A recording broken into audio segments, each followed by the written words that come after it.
What is going on, Don't Unfriend Me Nation? Matthew Spear and the ever beautiful, effervescent, I don't even know if that's the word. Timeless. There you go. Definitely not menopausal. Olivia. That's funny. Olivia Spear. That's funny. What's going on, babe? It's Monday. It is Monday. It's an exciting day. Folks, you're listening to Still Point, STIILPOINT, the Don't Unfriend Me band. Yes, we have our own band. We can't get Facebook to promote our show, but we can get a band.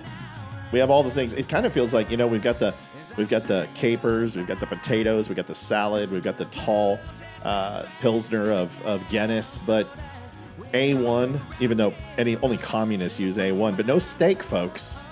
Wish Facebook would provide the steak, but that's okay. We've got a great guest tonight. T.S. Dixon is in the house, the author of The Woke Mind Viruses. I got the books about a week ago, and I read it last night. And I got to tell you, I think you're in for a treat this evening. Everyone ignore the schedule up here because it's wrong. I forgot to change it. But it wouldn't be a show if we didn't do something like that. Please do me a favor. Like, share, subscribe. Get this out. I have a feeling that you're going to have a good time tonight. Here's the thing. If TS is having fun, we'll see if he can stay longer. But if not, we have him out at 8:15. So if you have Q&A, please do me a favor and make sure you are ready to go with your questions and your answers. We will cover some other topics in overtime if we hit our goal. Oliv, what's our goal? $300. $300 is the goal tonight. See if we can hit our donation. I have a good feeling we will. Stay tuned. It's going to be a good show tonight. Cannot wait to have you on board. See you in a few seconds.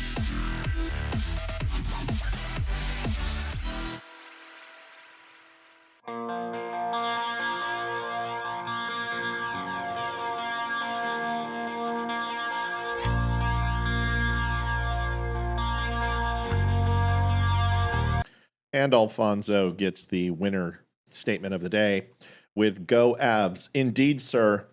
Indeed. Screw the Stars. Absolutely. 9:30. We got to hurry tonight because we got to go watch the game.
Twitter people, if we could please get off the schneid and go get your shit, I'll appreciate. Sex is not enough, and we kind of boxed. So if you have a second, please go over there, get it shared, and I will not transition into an English to an Australian accent ever again. All right? Thanks, I love her. Appreciate it. South African too. Oh my gosh.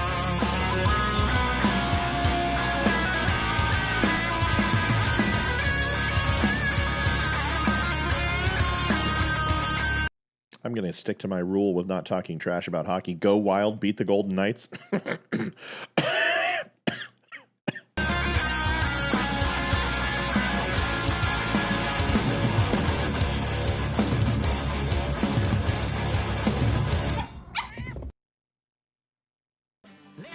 What's up, everybody? It's Ryan Weaver. I am on the Don't Unfriend Me show, otherwise known as The Dumb Show, with host Matt Spear. You guys can find the show at The Dumb Show on social media or thedumbshow.com. TS, we need to get one of those from you. FYI.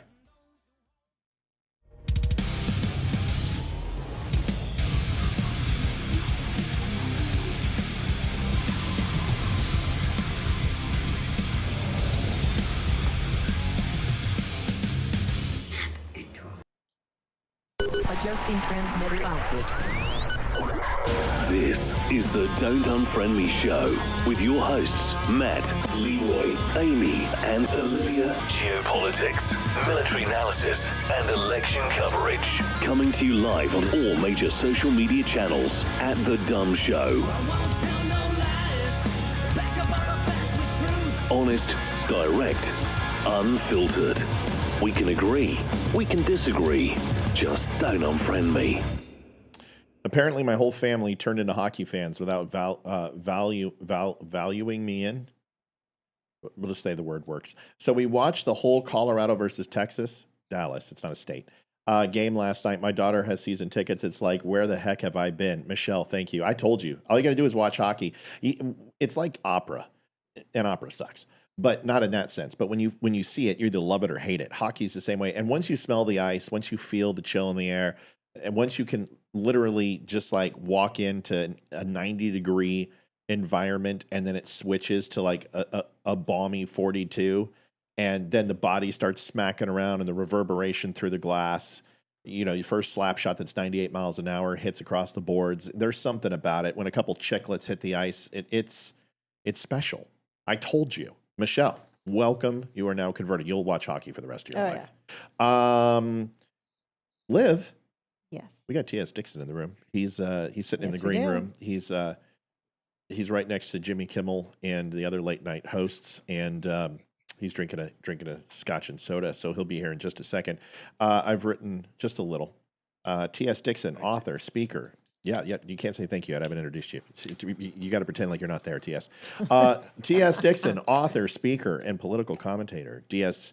Dixon is an American author, speaker, and once again, a political commentator. Isn't it amazing that you can be the things that you want to be? Based in Southwest Florida, husband, father, and businessman, Dixon has been deeply engaged in observing and analyzing the socio-political landscape of the United States. His firsthand experiences witnessing the increasing polarization and ideological shifts in America's society propelled him to delve deeper into the roots and ramifications of these changes.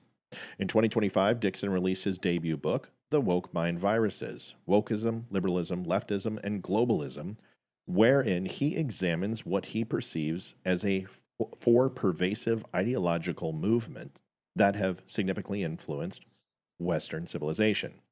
Through his work, Dixon aims to shed light on the historical origins, underlying agendas, and societal impacts of these ideologies, urging readers to critically assess the narratives shaping contemporary discourse. Sometimes you don't even know what you write.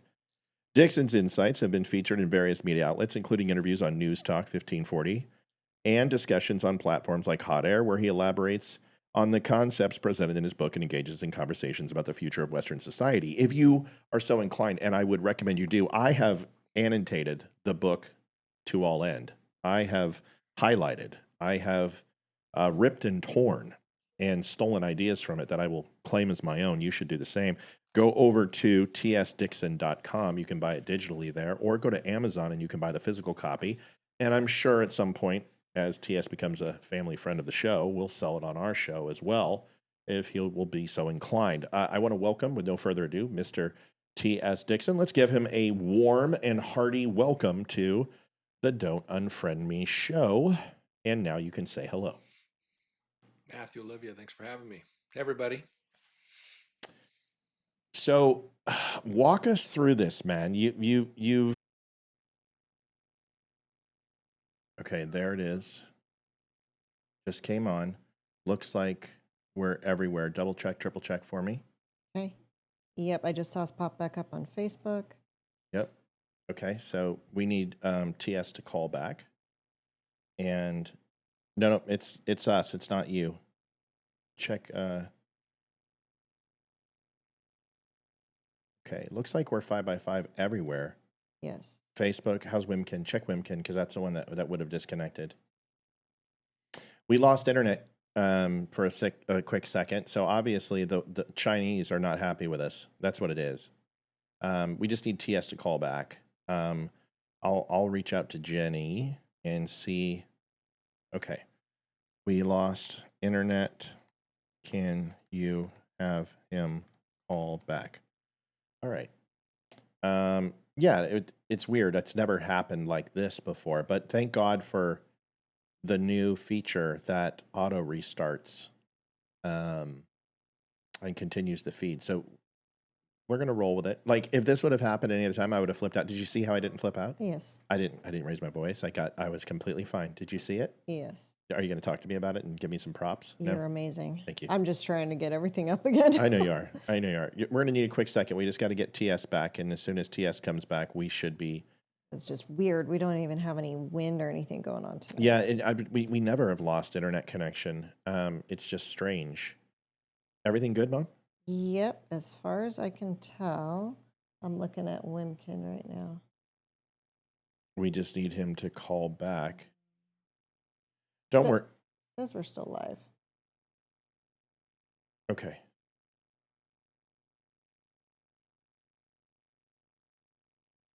Well, as soon as we can, I wonder why he has not called back yet. So we are just waiting.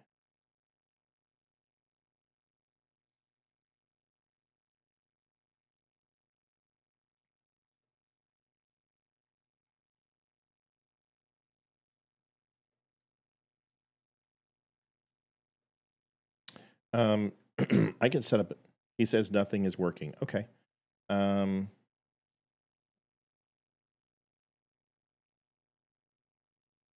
Okay. I don't want to close this again because he's saying it's not working. I may. Let me see if Zoom.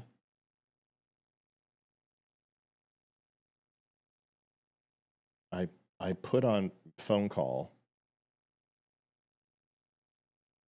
Yeah, I'm working on it. Settings. Let's see. I wonder if I set up a meeting. It'll be. Well, I can just do a 45-minute meeting. Yeah. Okay. Here's what I'm gonna do. Is I'm gonna put him in with Zoom. That'll work. Okay. And we're gonna hit start. And then I'm going to share this. Oh, no, I'm not. Okay, close this. End meeting for all. Allow. Close. Okay. And then Zoom window. Where's it at? Window. Zoom. Liv, let Jenny know that I'm making a meeting right now, and I'm going to send her the link so he can just use Zoom. Okay. Because there's a glitch. And yeah. Okay, there's that. And I'm carbon copying it. I'm going to send it to Jenny right now, but you just reach out to her too. Okay. Have him use this. Okay. USA Freedom, man. I think I like this guy. He's a hockey fan. He's a Rangers fan. That's fine. There's nothing wrong with the Rangers. No. Joe Sakic almost was a Ranger, as Glenn Sather and team did some really nefarious stuff. We're going to have him back any second.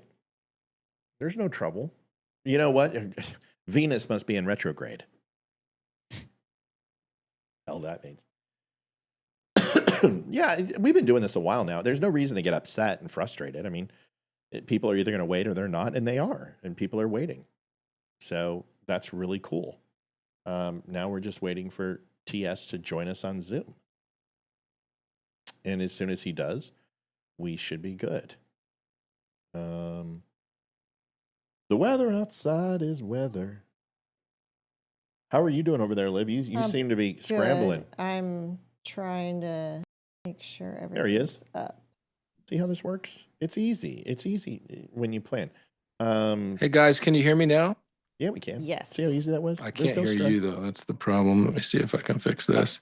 You sure can. So when you go to your audio set, oh, you can't hear me. Sorry. I could tell him how to do it. He just go to the top right of your screen, click on the audio bar, change your output to your headphones, AirPods. You have to sync your AirPods. Come on, Boa. You got this. He's got it. Take your time. We should have exchanged phone numbers. That probably would have been good. Would have been a good Tell Jenny that he needs to take his time. He just needs to go into Zoom and change his audio to. Can you hear me at all? Am I coming through? I can. Okay, you can hear me, but it's not coming through. I can't hear you. Let me tell you why. So you need to sync your Let headphones. me back out and try to come back in. Sorry, guys. Take your time. No rush. God, everyone thinks we're Joe Rogan or something. I mean, like if this doesn't happen on the Dumb Show, it's not a dumb show. It's something other than this. So, gosh, Liv, you look great tonight. You look so pretty. I think Wimkin might be not working. Really? Yeah, it's like I can't get it to play live, and I can't get it to even play. There's not much we can do about that, unfortunately. Why don't you go delete everything on there real quick? I don't have access to it. I'll take care of that. You just post on there that they need to come on over. Hi. No audio. It says it's still live, but Guys, I'm working on it. I don't know what it is. Let's see if I go to audio settings. TS, can you hear me? Audio settings. That's right. Come on, buddy. Audio settings. Yeah, your audio feed is not coming through on the Zoom. Right. So you got to change your headphones on Zoom. I understand. Yeah. I have that. Yeah, I am. So I'm getting somebody else that's giving me some technical support. Yep. For whatever reason, your audio is not coming through on Zoom. Do you have is it on your mic on Zoom? No. Can you have your guy call me? You're going to feedback. Call me. Call me. You got to turn it. I did change the headphones. Yeah, multiple times. Okay. Hold on. I'm getting no audio signal. I can test it, and when I test it, I'm getting a signal, but there's just no signal coming through from your feed. Can you restart your computer? Because I think restart computer. There's a number? Yeah. Mom, give Jenny my number. I don't know. Let me see if she has the number.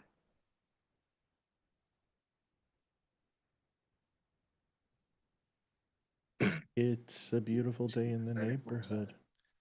Hold on. done. I know what it is. It's an IP. It's a confliction with the Bluetooth. Turn Bluetooth on and then turn Bluetooth back on. So he's got to call me. I gave her the number. Yep. I can't hear what he's saying. I know. Can you listen to what he's saying and tell me what he's saying? Call. He's trying to tell me something. Call me. Okay. Are you listening to him? Yes. Call me. Call you. Okay. Jenny has my phone. Turn Bluetooth off and on. Yes.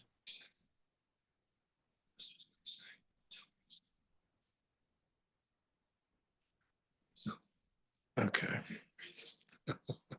You're fine. You guys, it's so not a problem. We're so flexible.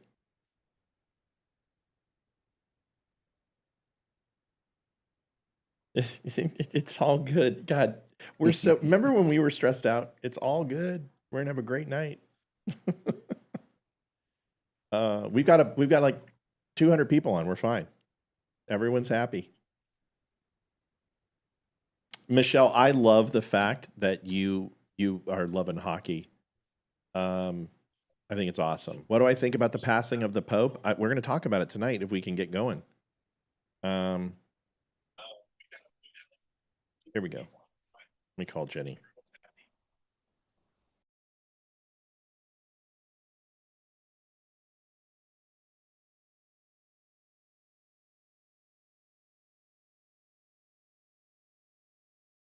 Two things he can do. Here he is. I got him on the phone. I'll be right back. It's ringing now.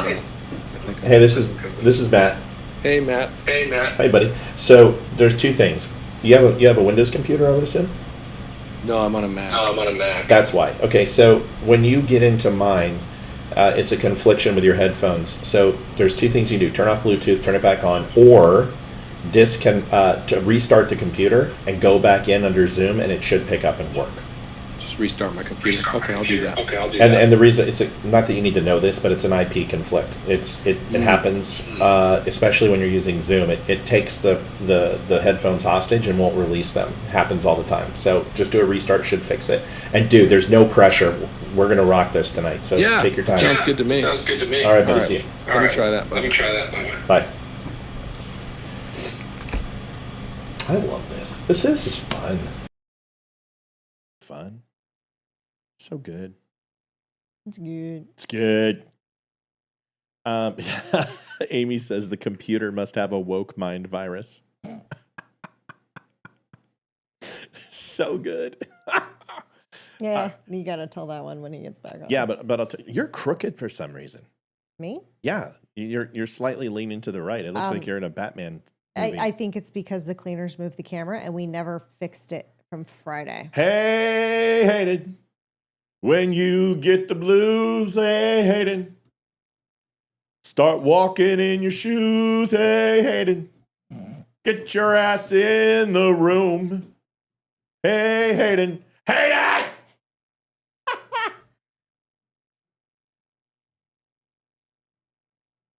Hi, darling. Your mother is slightly tilted to the left, and we've always known that about her, but it's her camera now. So if you could just do this, you're probably going to want to bring up the left side. This the right side. Hey girl, the right side. Just bring up one of the legs. That's the left side there, honey. Your right side is your other. There you go, pumpkin bread. Jeez Louise. I love the fact that she still has to do this. Wrong side. Whatever you're doing. Oh. Oh my God. Oh, dude, give me the whiskey behind me. This is already starting to. Oh my Lord. Oh. Now you need to push it up there, pumpkin bread, because she's there. He is. Test 1 2 1 2 1 2. Testing 1 2. Still no audio. Still can't hear you. Okay, he needs to. Oh, I'm gonna call him back. She's still dude. Hayden, she needs to come up big time. Yeah, let me do this. No. Hold on. I'm gonna call him. Oh, there we go. I'm gonna call him. Hey, Matt. Hey, buddy. Okay, so in Zoom, I want you to do me a favor. There's gonna be a little spot on. Are you in web Zoom or the app Zoom? I'm in the app. Yeah, Zoom. that's much worse. Perfect. Lower left-hand corner, you'll see something that says video and audio. Yeah. Click on audio and make sure that your headphones are paired with Zoom. Yeah, they're paired. And even if I go to speakers, anything, there's no audio coming through on your signal. No, turn it. Let me think. Stop right there. Hold on. I got an idea. Let me see what I can do here. I am going to do something here to tech support. I miss this, you know? I almost kind of want to go back. I'm going to quit this and go back to Let me try. No, it's me. Watch this. I'm going to fix it right now for you. I've got an idea. Just trust me. Okay. So it's just going to take... I think your original link is working now. Yep. But hold on. Okay. And okay, give me a call on the regular link real quick, if you don't mind, my friend. Yeah. And then disconnect from Zoom and see where we're at. Ha ha ha. It worked. Babe, do I look okay now? Honey, you always look okay. With the camera. Oh, you look beautiful. No, She you're is. still tilted because Hayden will not figure this out. No, she already did it. I watched it. It's good. fine. Mr. Dixon, can you hear me? I can. I'm just trying to throw you onto these headphones real quick. Take your time. There's no rush. I think we're good. Nope, we fixed it. What I did is I disconnected him, changed my audio source. There we go. And now it works. See? It works. Technical support. It's easy. Dude, you are so lucky that this isn't like a year ago because I would have been I would have been like, Viva la Mexico! Pop, pop, pop, pop. And I would have been just like so pissed off. I've learned just to calm down. It's fine, Haiti. Love you. Are you sure? No, but You know, that was Fix the it later. Go ahead. that was the strangest thing. I was just right as we were about to begin, it just froze, and then it It's the wouldn't let Chinese. me back in. It was the Chinese. They're going to do whatever they could to stop us. You should tell Amy's joke. What Amy's Amy joke said. was awesome. She's like, his computer got the woke mind virus. Yeah, I heard that through my buddy's phone. Yeah, It's pretty good. Well, the good news is we've got more people on than we did when you went out. So we're actually really, really excited. good. So let's try this again. Welcome to the show, and thank you for being on the Don't Unfriend Thank Me you. show. Yeah, you got it. All right. Yeah, so glad to be here. Thanks. Walk us through how this all started, because everyone here knows about the Don't Unfriend Me show and how we started, but your story is eerily similar in some ways. So why don't you tell us how you got started and started this book? Yeah, well, I've been a conservative and active political American for over 20 years, and an avid researcher, and I work in the corporate world. But as many of us who are conservative started to notice, the left just kept getting more and more extreme and taking things further and further with the lockdowns and 2020 election. Lots of the violence, and then you saw the weaponization of government against Trump with the FBI raids, the trumped-up charges, the bogus felonies, arrests, and then when that didn't work, the assassination attempts that almost took him out. And my wife and I were just getting more and more concerned about the country. And then when she got pregnant with our first child, that's what pushed us over the edge. And I just had to get this story out. So I wanted to get the story out. I just felt like our side, the social engineers for the last 80 to 100 years of the left owning and managing the education system, has withheld so much key, crucial data from the public and from our movement. And I wanted to get that information out. I didn't think it was fair that it takes people, 10, 20, 30 years or more to put a political puzzle together in order to know how to fight back and activate against what we're up against. So that's the motivation for the book. You've got a pleasant voice. You can speak and put two sentences together. Why the medium of text to paper versus starting a podcast like everyone else on the planet seems to be doing? I mean, I can't stand those people. It just occurred to me that I needed to get the whole thing framed up and in one volume. I wanted to put something into people's hands. We have millions of people joining our movement every single week, every month, and everyone's starting at ground zero because they've all gone through the terrible social engineered education system that we all came through. And so I knew I didn't want it to take people decades like it took me. Look at Trump. I mean, he was politically active and savvy for 50 years, got into office as president, still wasn't aware of the extent of the deep state, globalism, Rhino Republicans, how treacherous they are, the globalist agenda, all these things that the establishment was ready to roll out against him. And if he understood that, he could have counteracted it from the beginning, like you're seeing him do now. Now he has the education. And so you see these moves that he's making and how effective they are. So I wanted to fast track, going back to these millions of people that are joining the conservative movement, I wanted to fast track them. And instead of, 20, 30 years, I figured, how about a few hours and just put it all in one volume? Yeah. Why not? Why don't we have just a book where it's just all in there? It's interesting that you say that, because the book is not written that way. The book is segmented beautifully, and it gives you small, appetizing, bite-sized pieces to gnaw on before you realize, wow, I just consumed that whole thing.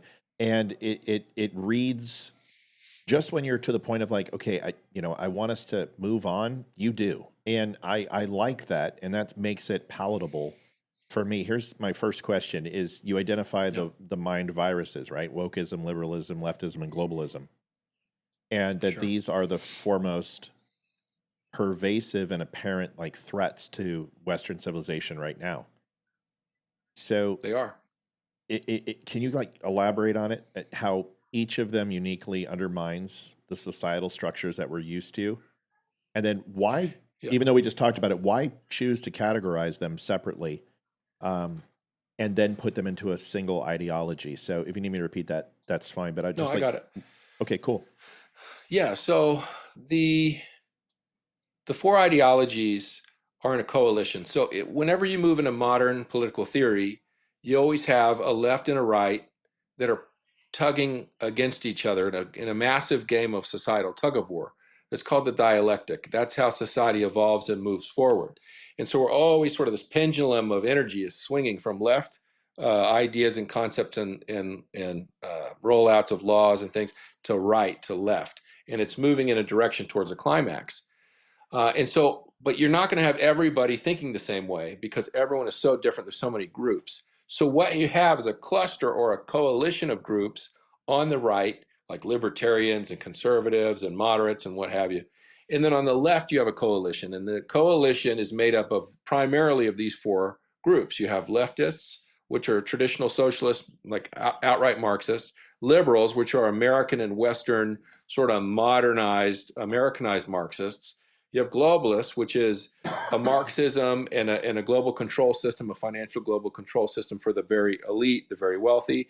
And then you have the ground troops, the radicals. That's the woke element of their coalition. Those are the soldiers. And so the reason I had to separate them all out and explain the stories because they're not all the same. These groups are all very different. They have different origins. They come from the same rotten tree, which is Marxism, but they have different histories about how their individual sets of ideas came to be, who thought them up, how they were promoted, how they went mainstream, and then what their mission is, what they're calling for. And they're each different. They're in the same vein. They're going in the same direction because they're on the same team, but they are all unique and different. And so if you just paint them all with a broad stroke and a broad brush, you're getting the story wrong. So by breaking them up into four different quadrants, is there anything beneficial when they stand alone, but collectively are basically a detriment to any organized society that believes in conservative principles? Do any of them hold value in your eyes, or are they all basically cancerous? I think they're all cancerous. Have they done things that I think have inadvertently been beneficial? Sure. I think there are certain elements of Social Security and some different programs that they inadvertently created that are a boon for society, though there's elements to them that are a bane, right? We see that where the theft, the fraud, and then Congress cleaning out the bank accounts and bankrupting it, and it essentially risking bankrupting the country. Those are some banes. But do I think it's good that we take care of our elderly and our unfortunate? Yeah, I think that that's a good thing. But most of the things they do are cancerous, like the Great Society program, where they basically funneled a lot of the Black community out of the countryside and out of the rural areas into these cities that then were taken over by Democrats and liberals. And then they processed them through these housing projects, these slum schools, and have entrapped these people, these families into, existential poverty for generations. That I think is awful and cancerous. You talk about eugenics in the book, and I think that's probably one of the most overlooked pieces. And people always ask, well, why do black or African Americans or people of color continue to vote for the modern day slave plantations? And it's because of limiting the overall ability to repopulate. And this is what globalism, ultimately, one of the pieces of globalism that you talked about in the book. I would love to kind of hear your thoughts on how eugenics is used in the cities today to essentially take the best and the brightest of African American youth, which is putting them in that, in perpetuity, that poverty, drugs, crime, a lack of education, and then obviously the family value unit, which is completely destroyed in these areas, which used to be one of the strongest parts of African American culture, was the family, is now being torn apart. Is this what we see? Is this actually the methodology and the plan that they have for everybody, or is it just the people who they're racist against, or they don't like, or are different than them?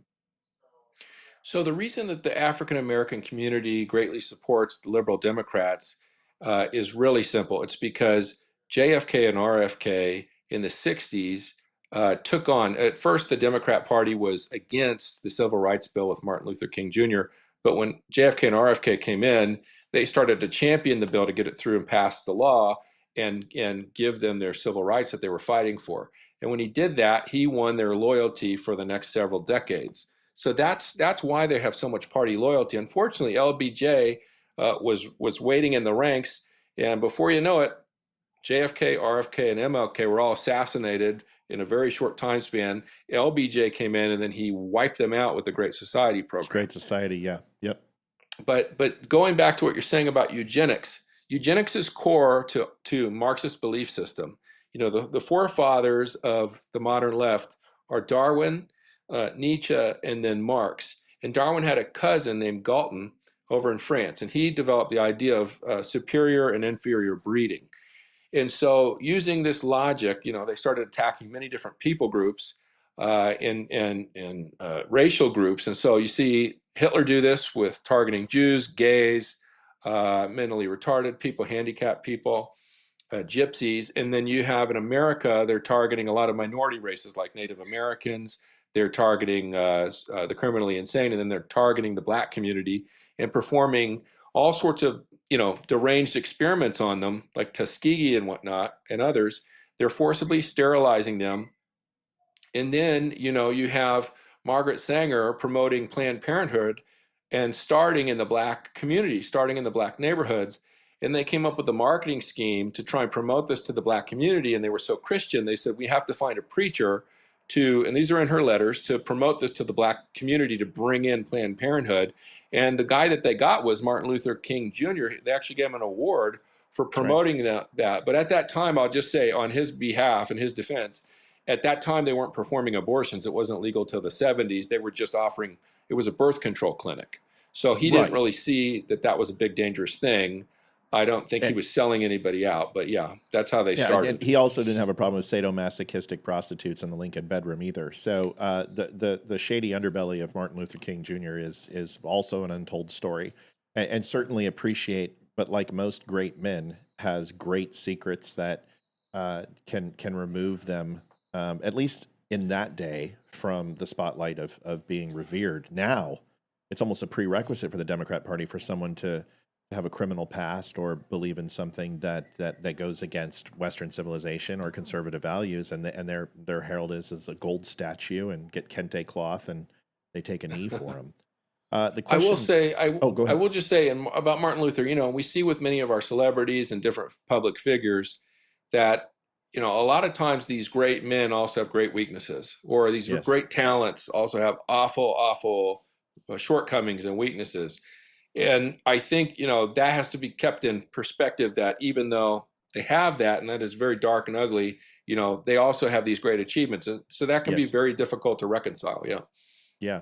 Well, it's what frustrates me is that a lot of what Martin Luther King discusses, especially about rioting and protest, is people think that he was an advocate for activists and for open revolt and anarchy. And he doesn't. He like most liberals, they only read part of the quotes that Martin Luther King makes, and they only take the ones that support their narrative. But he was for peaceful protest. He was for dissent. Sure. He was for those things.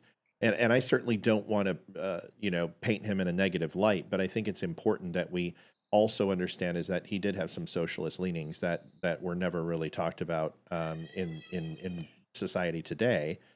And although great for civil rights and bridging that gap, is a human being and made some choices that we should question. There's a really good question that just came up that Olivia has for you. Go ahead, Livy. All right. So one of our viewers, Joseph Hillstrom, asked, why did the Jewish community support the liberal Democrats when in fact they support Hamas and anti-Semitism? It doesn't make sense to me.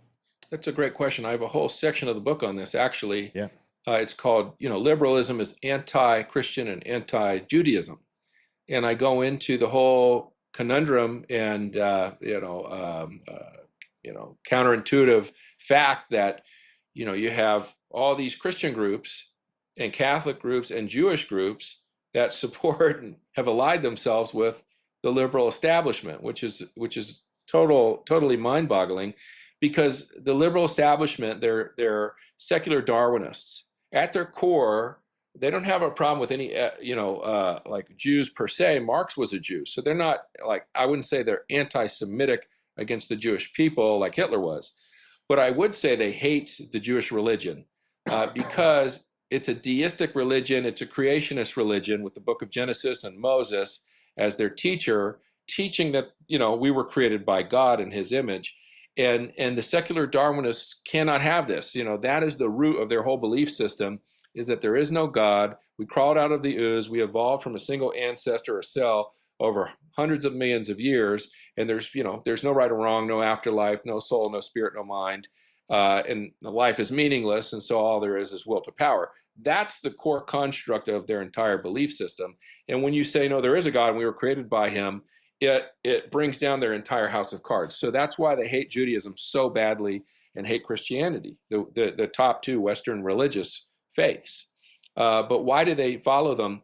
Well, they follow them because the liberals realized they couldn't just come out with Marxism and Communist Manifesto. It's not very attractive to the West. We go to war to fight and protect the world from Marxists, fascists, and Nazis and communists.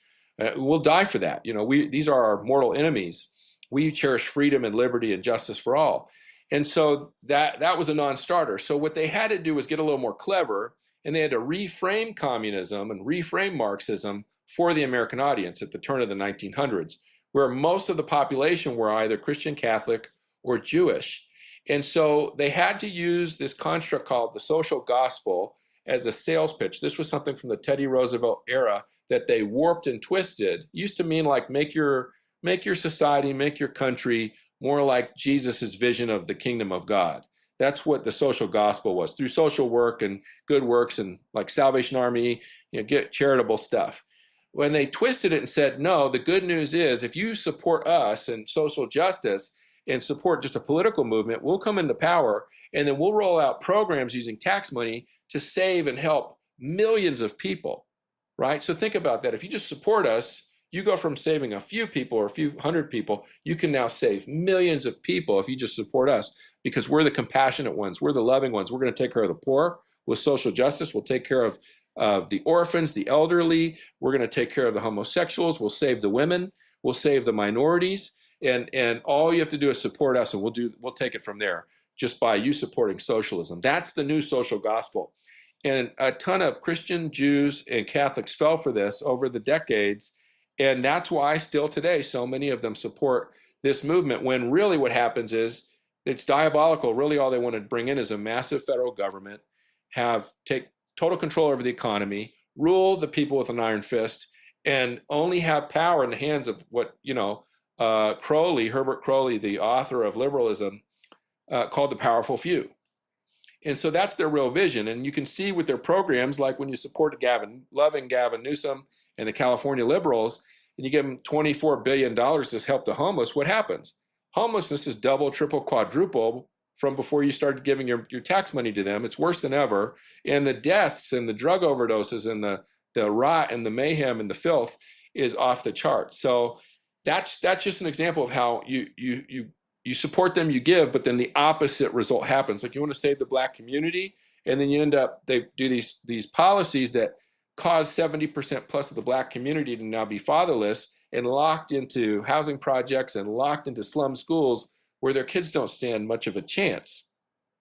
So actually it's a lie. The social gospel is a complete lie, and these Jews and Christians are being lied to and tricked.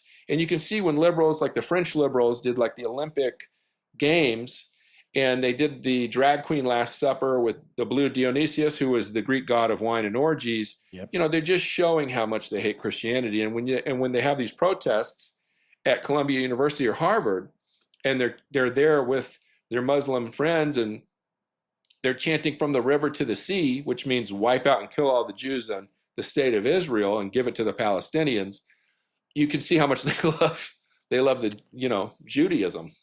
Yeah, history is always a thorn in the side of liberals. They always pretend that they're the party of education, but I've debated most of the Nick Fuentes groypers who like to go around and they came after my show. They don't come around anymore. They used to, and I had some So this isn't about me. This is about you.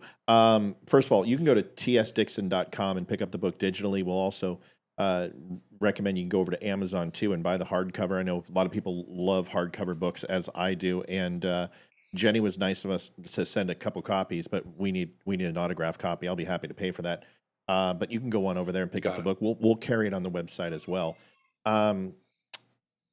Olivia, I know we may have another question or two, but the thing that I wanted to make a comment is that religion is antithetical to socialist practices. And when you want to break this down to like an existential point of view, the human soul requires guidance. And it says that in the Bible, and it says that in the natural order of things. We are an animalistic society. And when you go into the Old Testament, you can read about how God had to be more punitive than compassionate and loving and understanding, because we didn't know the rules, so to speak, of the universe. We didn't know the way to be. We didn't understand the good versus evil tropes. And the human beings have always needed guidance on what to do. This is how you get 300,000 Aztecs and Mayans slaughtered, is there's guidance that's needed. And Christianity is based out of love and understanding and compassion for your fellow man. And it's synonymous with the Constitution because individual rights trump all. All. It doesn't matter. Everything around the Constitution, the Bill of Rights, the Articles, everything is focused on the individual rights of the person. And collectivism and globalism don't care about the individual rights. They care about groupthink. They care about the masses. So when the human soul and mind and body do not have guidance, and you can't fill it with a human, compassionate focus like Christianity, Judaism, even Muslim religions, although there are some interesting things there, still focus on your fellow person, you're going to replace it with something else. And this is what socialism, this is what communist, Maoist, and Marxist-Leninist beliefs do, is they fill that God-shaped hole with things that are completely antithetical to the spoken word of God and humanity. Life is no longer important. Individual identity is no longer important. The creation of men and women and reproductive rights are all of a sudden an excuse for murder. So 100 million people have died under the guise of communist socialist rhetoric, and it always starts out the same way. We're the government. We have the answers. You need us, and without us, you ultimately will fail. I'm not trying to go into a long diatribe and gospel here, but it's really important for people to understand is that they also claim things that cover up their intent. And when they say they're the party of education, I think people can now realize and look that they're not. The Department of Education has been an abysmal failure. You take a look at we're pro-family and we care about you and we want you to thrive and we want to get the minorities out. We want to go ahead and give prisoners and felons the right to vote. All of this is always around three things: money, power, and votes. So the long statement of that, I have a question for you when it comes to why it's not just the Jews. There is a extreme portion of America that believes that liberals are intrinsically good. Yeah. And they do the most evil and desperate things, whether it's 67 million babies or keeping the black population down. Why are they so good at controlling the ideology of so many people in the United States if we should be like the republic that we are and free-thinking people and smart? How do they get control? I know the answer. I just want to hear your thoughts. How do they get control of us? Well, they have no morality because they don't believe there's a God or absolute truth or that life has any meaning. They also believe that there is no morality. There's no good and evil, no right and wrong. Now, if you believe that, then you're able to do anything to achieve what Nietzsche taught them was their purpose to their lives, which is to pursue the will to power, to gain and aggregate as much as power as possible while maximizing your pleasure, beauty, and the length of your lifespan, because there's nothing after that.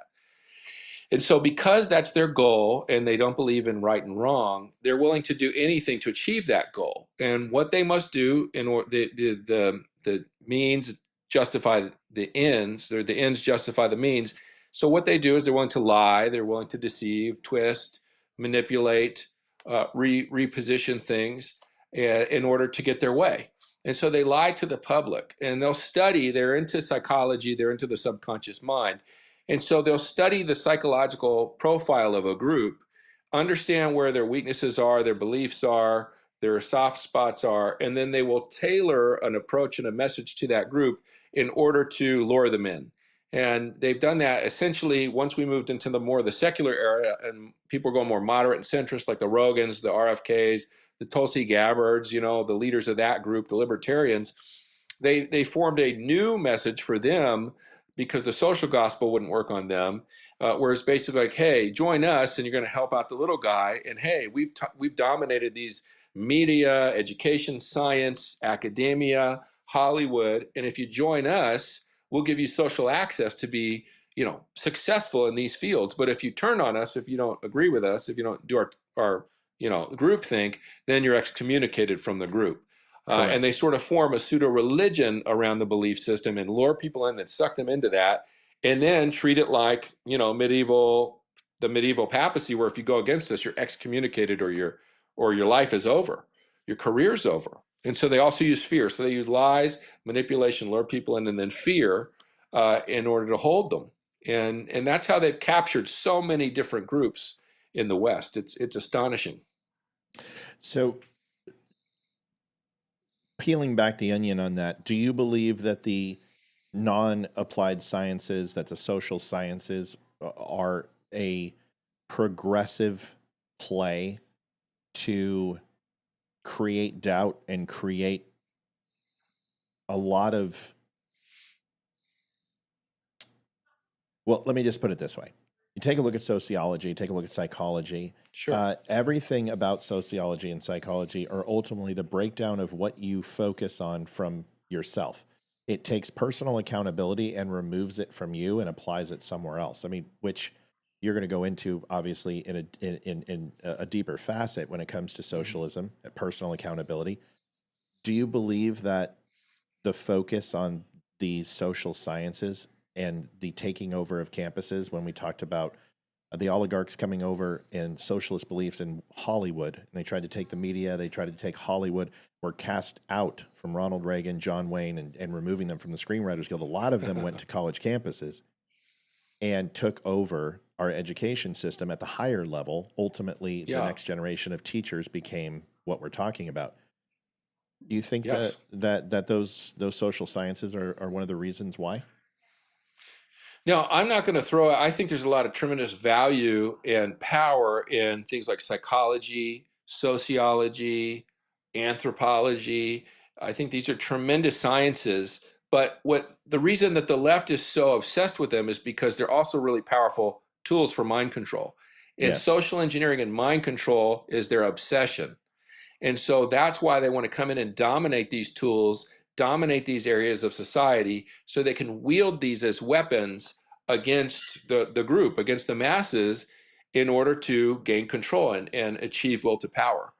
That's what even science in general, science comes out of the Renaissance and then really took full form in the Enlightenment, the European Enlightenment in England and France. And then America became Voltaire. a huge headquarters. Voltaire and Isaac Newton, right? Yep. And Copernicus. And the meaning, the definition of science is knowledge. And the mission of science from these men was the quest for truth, right? It's the search for truth. And what happened in the 1800s during what I call the Dark Enlightenment, which I think is the dialectical swing from the Enlightenment, the Great Awakening, over to something on the left, which would be, Darwin, Nietzsche, and Marx, and Blavatsky, which I call the Dark Enlightenment, which is the formation of the modern left in our world, and that base thinking. Basically, they changed, Nietzsche and these guys, they changed the definition of science. And you can read this in Bertrand Russell's work, where he says plainly that we changed the definition of science from the quest for truth to the quest for power. So for leftists, the sciences are not tools for truth, not to find out the truth of psychology or the truth of how to heal people or the truth of how human beings and social situations work, right? The group works. It's just tools in the quest for power. That's all it is for them. That's how they use it. That's how they look at it. Yeah, well, we've said it a million times, money, power, and votes. You can always find the true purpose of any decision from leftists is always about money, power, and votes. And it always comes down to that. Yeah. Liv, we have a question? Yes, got a couple of them. Carrie Sprix wants to know, what is the end game for them? Power, money, control. Yes. That's revolution. what I figured. Yeah, because that's what it takes to stop it. Absolutely, right? Well, no, what their end goal is their revolution. It's the collapse of the West, and for them to bring in their Marxist or globalist revolution. The liberals are focused on their individual state or country, and the leftists are focused on their country and their region, right? But the globalists are focused, on the globe. They want to set up, like, you have a federal government that is over the 50 states of America, or the European Commission that's over the member states of the European Union. The globalist goal is to set up a centralized government that then all of the 210 or 195 countries, however you slice and dice it, that they all then report under this massive, beyond a federal, global government. But it's a Marxist government, right? It's total power. It's a dictatorship. And that's their goal. So that's their end goal, because like Matt's saying, it's money, power, votes, but then that's the ultimate form of money, power, and then get rid of voting. Right. And the votes don't necessarily have to be legitimate, is my point. The votes is the voice of the people. See, once you take the voice of the people, you get to interject. And this is where state media comes in. This is where controlling our education comes in. This has been a long progressive. The reason why people can't see the forest through the trees and see what's right in front of them is because this has been a gradual process. It's amazing. It's like the change between, going from spring to fall, or fall to spring, or however you want to go ahead and say it, is that it's a gradual process, and it very rarely is overnight. Now, if you see the aspens change in Colorado and Virginia, it happens relatively quickly, but it's like it's barren and it's wasteland and there's no leaves and no foliage, and then all of a sudden you wake up and you go, oh my gosh, when did this happen? Well, it didn't happen overnight, even though it feels like that. It's happened over weeks. This has been happening over decades, centuries. Because you can go, and we're talking about Voltaire, and we're talking about the Age of Enlightenment, and we're talking about, philosophy here. It all stems from something else. It comes down to this. Every single government on the planet, there isn't a perfect government, is always designed to usurp the power of the people. And the reason which makes our republic so unique on this planet is because we have the right mixes of everything, but without that constitution, which limits the power of the government and instills the power into the people, we lose everything. And if you want to just break it down to brass tacks, we can sit here and tell you about all these philosophers, all these activists. We can talk about Che Guevara. We can talk about Maoism. It comes down to this. There's only one party who doesn't want to dissolve the Constitution, who wants to expand the constitutional powers of the people and limit the size of the government. Those are Republicans. Now, whether you agree with everything that they say, but Democrats have demonstrated time and time again that the only thing they care about is the expansion of government and power from a world perspective, because one dollar system, one media system, one government ruling them all is ultimately what they're looking for. Another question, Libby. Yes. Bobby Richardson, even though I haven't read the book, which I will, what can you do to stop all of this travesty that is happening, especially in Oregon? Move. Yeah. Well, two things. One, as an individual, what I recommend and what I've decided to do is take a certain amount of hours in each week and dedicate that to my political activism for Western civilization, for freedom, for constitutional ideals. And so that's why I decided to write, promote, and get the word out about this and the book. And then, so that's what I think individuals can do. And it just caters to whatever your gifts, your capabilities, your background. The other thing, how do we stop this, macro scale, is I went through and I case studied successful reformer movements in the modern era, of reforming countries or reforming companies or reforming institutions. And I case study that, looking for the pattern. What is the pattern for a successful reform?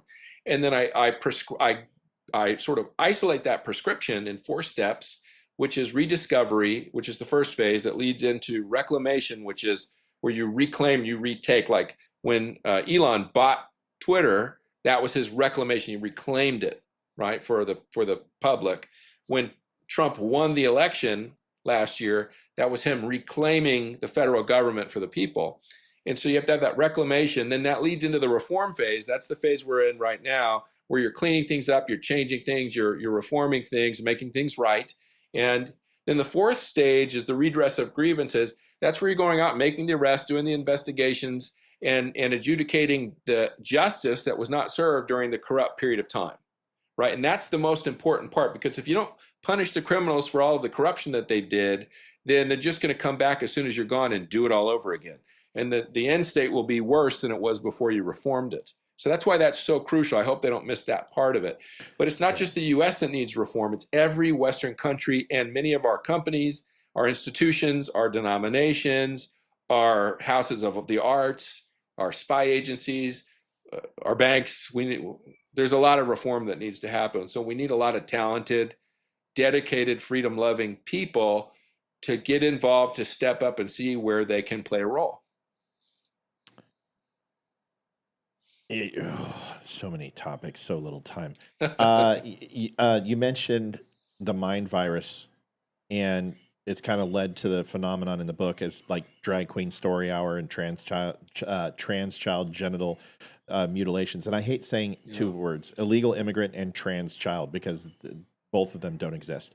They're illegals, or they're children who are being brainwashed and groomed by parents who believe that people aren't born the way that they should be, and that they have to somehow change them and live vicariously through them. We understand this. How do you see the connection between these two and these events? And the broader ideological movements that you're seeing when it comes to Trans Story Hour, when you're seeing LGBTQ in our classrooms, where it's not flags. They don't care about flags. It's a matter of it's not the right flag. And they don't care about the books. They like To Kill a Mockingbird. They only care about the right books, like having a gardener fellatio a small child. These things are there. How do you see these things as part of it? And real, just quick follow-up. We know that they deny it, right? We are born this way. We don't want to sexualize your children. This is going to take 30 seconds. But when you take a look at the LGBTQ movement, it was never Q and it was never T. It was LGB, and deriving from Colorado and Boulder, Colorado. And it was a negotiation to say, please just accept that we can love each other, whether you agree or not. And it was a very, very fast process. Took African Americans 400 years. It literally took less than a decade and a half for the LGBT community to be accepted. But the negotiation was just like abortion. We're going to do this sparingly. We're going to do it in emergency situations.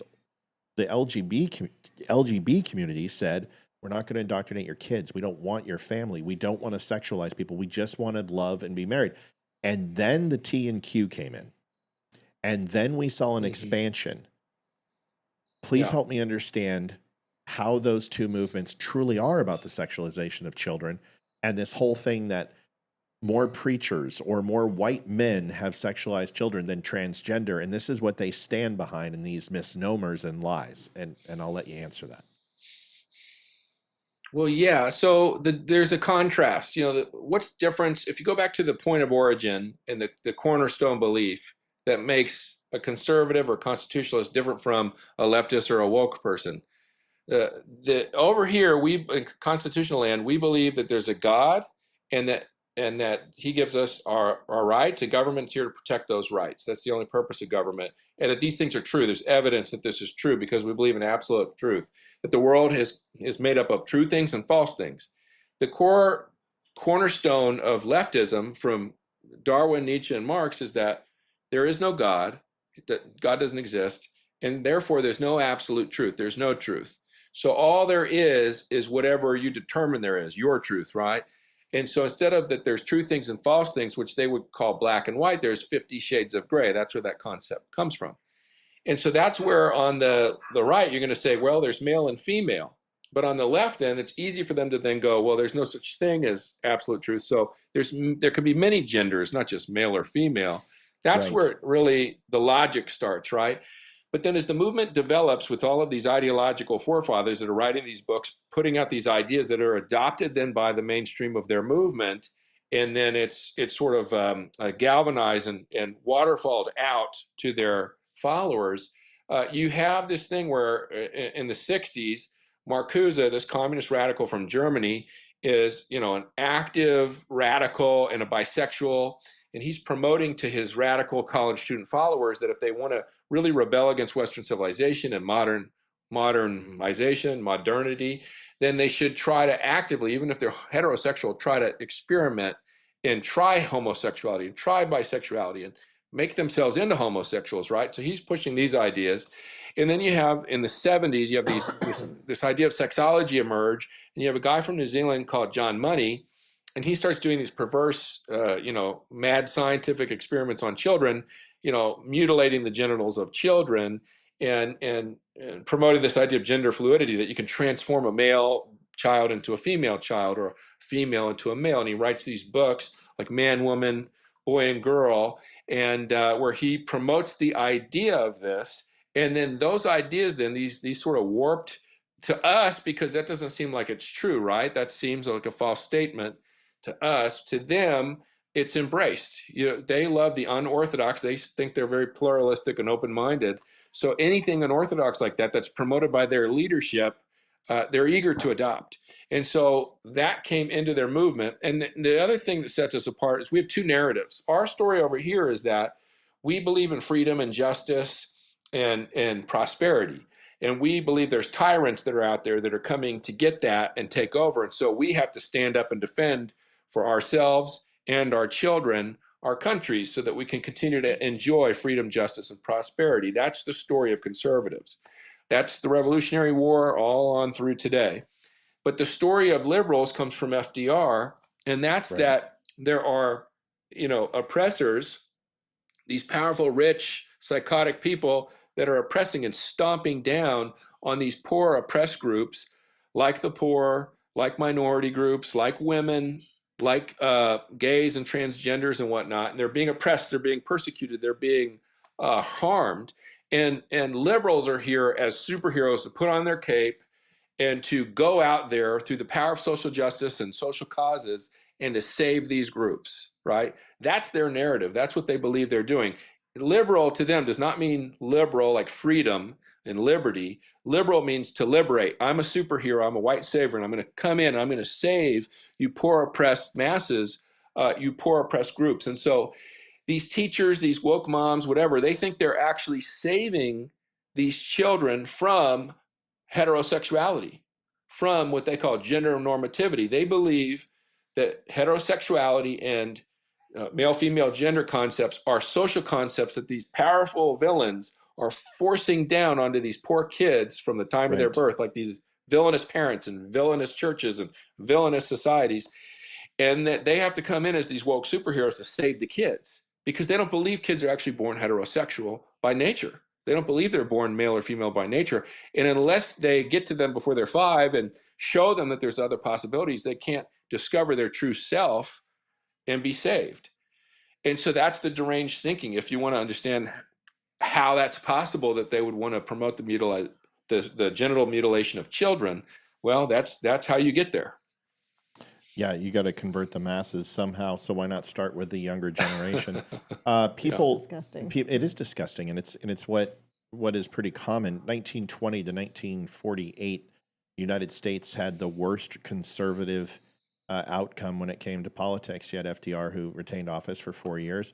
Republicans couldn't win anything out of a wet paper bag, and it's because they didn't start, playing around with socialism. But their policies did become fairly liberal. Theodore Roosevelt focused around expansion of government. They started focusing on entitlements. They started focusing on social welfare. And people ask us, well, why don't conservatives believe in the expansion of government? Why don't they embrace Social Security? Why don't they go ahead and focus on welfare and Medicare and the Obamacare Act? Well, because we've already made those mistakes. And we made those mistakes for almost 3 decades, and it cost conservatives a lot. And they moved forward. And until McCarthyism, which focused of what was going to be happening with Russia and overall communism, we shifted to less government because it literally scared the hell out of us. Conservatism wasn't very popular during those times. And this is when they talk about how there was a great party shift, which never took place. And you guys have heard me break this down a million times. This is about Mr. Dixon tonight. But you may be asking, how do I get involved? So let me explain it to you. There's something that I know a lot about. It's about the Middle East. Most people know this, and no man can claim that they understand the Middle East. And I'm not dumb enough to do that, because you're talking, 3,200 years of history, and you're not going to be a master of everything in the Middle East. This movement with the woke mind virus is something also not as large as the Middle East, but is expansive beyond belief. And this goes back a very long time. And you can go back to the feudal age to uncover some of these things. This book helps you connect the dots. And what it does is do what we do on this show, which is ask the why. It gives you the why. And that is the hardest thing. Everything else is just window dressing. The who, what, when, where, who cares? The why is the most important thing, because when you can uncover the why, you uncover the motive, and you understand how to fight it and kill it. This book will help you do it. I have read a lot of these. I went through it. I went through white fragility training. I went through unconscious bias. I work for Apple, for God's sakes. There is nothing as an executive vice president that I haven't been through. Myers-Briggs and every psychological profile. And I will tell you, the reason I don't work there anymore, because the pay was amazing, is that I could no longer stomach the immense amount of bullshintoism that was being force-fed to me and other people about how horrible we were simply because the color of our skin or the fact that we pee standing up. This book will help you connect the dots. Go to Amazon. Go and type in the woke mind viruses. There's several people who've said the woke mind virus, but this is plurality. It's viruses because there's more than one thing. Go give it a listen. Go give it a buy. Do me a favor, and please do. We'll have it available on the site here shortly. Quick 1 minute break, and we'll be right back. The Dumb Show is built on real conversations, raw, unfiltered, and fearless. Big Tech didn't like that. Facebook pulled our funding, tried to shut us down. But for over a year, you, our incredible viewers, have kept us going. Your support, your donations, your time, it all matters. Most of you spend 10 plus hours a week with us. Compare that to Netflix, maybe 5 hours a month. We believe we're worth that time, and we hope you do too. But listen, we don't want giving to feel like a burden. We want it to feel good.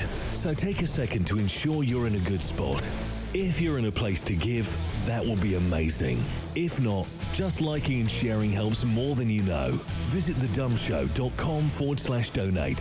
Whether it's PayPal, Venmo, or Mail, every bit helps to keep us going.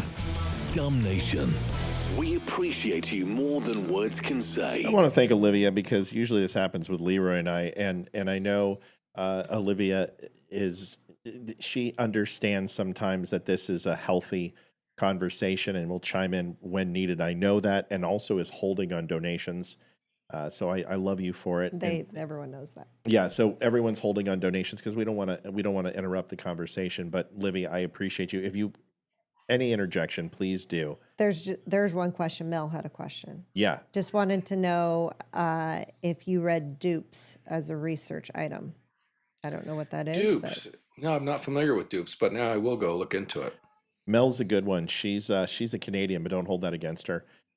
She's former. We didn't talk about my military history. It's not really important. It's not something I carry around and try. Besides the flags and the tattoos and the guns. I mean, who cares, right? But she's a former intel / purveyor of many different experiences, so to speak. So she's done a lot. So she knows a lot. She's super smart. We use her on the show often when she doesn't get uppity, and I have to slap her down and put her back in her place, which happens all the time because obviously I'm that guy. Regarding globalism, you describe it as a covert ideology and that it's affected the West. I think we got a taste of it with COVID. Globalists got ballsy, didn't they? I mean, that's the biggest they've really ever done. And we were talking about this in pre-show in regards to this is it's almost multiplicative when you look at how they have slowly gotten more and more brazen and more intense in their design. And I believe Obama flirted with it, and he tried the racial division. He tried a lot of the things that we would anticipate from Saul Alinsky and the other writings that a lot of these people embraced, including Hillary Clinton and including Barack Obama. When we talk about that, it's a covert ideology? Do you really believe it's as covert as it once was? And how does globalism differ in its methods and impacts compared to other ideologies we've discussed, or you and I haven't discussed, but I'm sure we've known? How does it compare to other movements throughout history? And do you believe it's as covert as it once was? Well, there's been a lot of great work in exposing globalism. Before, globalism would have been treated like either common sense, well-known idea of globalization. It's the word game. Oh, we represent globalization, which it doesn't. Globalization is just communication, trade, commerce, and travel between all the nations of the globe. That's no problem. Globalism is about creating an all-powerful Marxist state to rule all of the nations of the world. That is a different ideology, different thrust completely. So, yeah, it's very different. Now, they've been actually public and published their histories. They publish their agendas often. They write books. It's just that the public doesn't pay much attention to this. And then the social engineers, through education, through the media system, through the arts, through entertainment, have just, tilted our head away from what they're doing over there. And we're just always sort of fixated and focused on what the news is telling us to fixate on, or these narratives that are fed to us that are false. And it takes years and years for us to sort of scratch our heads and go, hey, everything they just told me came out to be a lie. Right. And what's going on? And if you, from 9/11, the Iraq War, or events in the 90s, like the World Trade Center bombing of the 90s, or the various bombings and whatnot, you just, at some point, maybe JFK's assassination, you start scratching your head and you say, hey, these narratives don't really make sense. Something's wrong here. And it's when you dig a little deeper, you start to, if you're on the right trail, you'll discover globalism. Now, globalism starts in the 1890s with Cecil Rhodes, who is a South African diamond magnate that worked for the Rothschild family of England. He set up De Beers Corporation, which is the greatest and most powerful diamond company. Diamonds, yeah. And he was a white British supremacist, sort of like Hitler was a Yes. German supremacist. Cecil was a eugenicist, and he believed the English-speaking race was the most powerful and perfect race, and he wanted to see them conquer the world. And so he was friends with powerful statesmen, powerful military intelligence, powerful business, banking elites. So he got his most powerful friends together, and he thought, well, why are we letting the monarchy and why are we letting the parliament drive the agenda of the country, of the UK? Why don't we set up our own group, combine forces, we get in a council together, we decide what's going to happen and what the government's going to do, and then we feed that to them and they serve us. And that was called the Society of the Elect. And he set that up, and these are the most powerful men in global British society, which was a global empire at that time. They ruled India, Hong Kong, Canada, South Africa, you name it.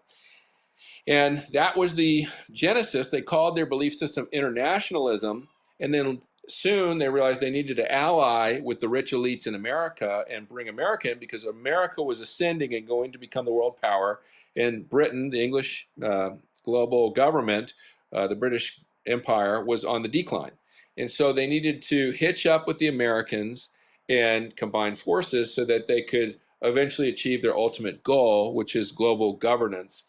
And so that's what they did. They teamed up with John D. Rockefeller Jr., who was at that time one of the richest guys in the world. And he went down to South Africa and teamed up and learned from Cecil Rhodes and was read into the ideology, became an internationalist. And then he began funding the creation of not just the Society of the Elect, but all these global institutions all over the globe to start setting up an apparatus or an infrastructure for the future world government. So he was the one that donated the land for the United Nations. He was instrumental in creating the Federal Reserve Bank in the United States. He married Aldrich, who was the senator or congressman that pushed the Federal Reserve Act. He married his daughter. That's how connected he was to that. And then all of these, UNESCO, World Wildlife Fund, World Bank, World Corporation, all of these were the Rockefeller Jr., the son of the oil magnate of Standard Oil, John D. Rockefeller. He was central to this. I call him the Jesus or the Moses of globalism. And so Then in the early 1900s, like 1902 Dr. or somewhere Frankenstein. around there. Yeah, exactly. Dr. Frankenstein is more. Jesus didn't believe. Jesus believed in limited government. Sorry, so he. Well, I just mean I know. he's the central I leader. know. He's the I charismatic understand. leader. I understand. He's the Brigham Young. I get it. It was a joke. I was. Yes, just he's the teasing. Brigham Young. Yeah, he takes that role, and Cecil becomes the intellectual father. Right. And so then Cecil's partner was Alfred Milner, and he takes over when Cecil dies, and he changes the name of the group to the Milner Roundtable Group, but it does the same thing. It's running the agenda for the British Empire and running behind the scenes like World War I and all these things. That's them. And then in 1920-21, they change names again, and Rockefeller takes a central role, and it becomes the Chatham House, or the Royal Institute for International Affairs. And then they set up a sister council in New York and then DC called CFR, Council on Foreign Relations.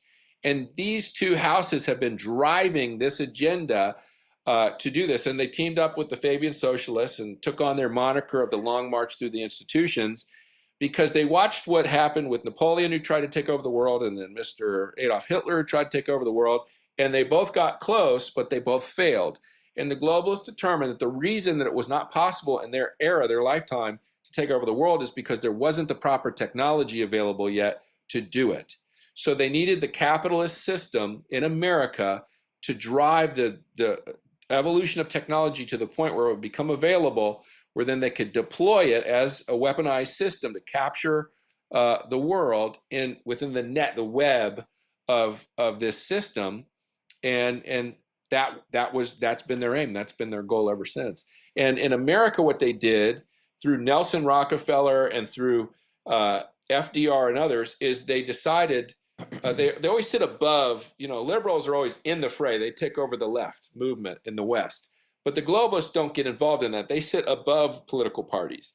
And their goal is to own and then manipulate towards their goal, and through power and control and ownership of institutions. And so they sought to own and take over the Republican Party and the Democrat Party.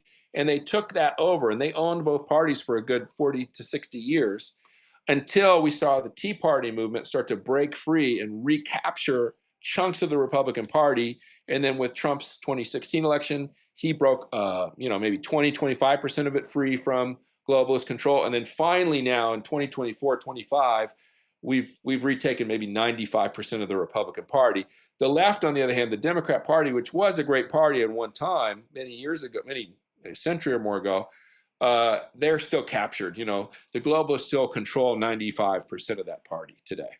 Were you a Ron Paul Tea Partier or a Koch brothers Tea Partier? I was a Thomas Jefferson Tea Partier. Yeah, I'm a fan fair, of the ideas of Thomas Jefferson. There hasn't been a Thomas Jefferson Tea Party for 200 plus. So in the terms of 2006 to 2014, were you the original movement, which was more libertarian, that focused on taxation without representation, overall nationalism, focused on a strong military defense, get out of globalism, Ron Paul focused, or the Koch brothers, which became almost like a neo-conservative movement, very similar to the Bushes, very similar to Cheney. Which did you break off and at that time, or did you stay with them through all of the world's going to turn into Sharia law and women are going to be wearing burqas bullshit? I didn't support either war. I didn't support the war on terrorism. I also do not support the Koch brothers or their political agendas, or the Bush family and their wing of the Republican Party, the Cheneys and what have you. With Ron Paul, I have a lot of respect for Ron Paul. I align completely with all of his views, like decriminalizing all drugs and getting marriage out of the state and all that. But the reason I got involved in the Tea Party movement and the protests in 2008, really during the Obama presidency, was because I wanted to stop Marxism from taking over America. Yeah. Well, I'm scared to tell you, but it has. And it has, and a lot of people don't know it and they won't admit it, but it has. Everyone goes, "Oh, communism!" Like, stop. Socialism. It's like it's really easy to throw a moniker on something, a big scary word, but we're not a socialist government. We're not a socialist economy.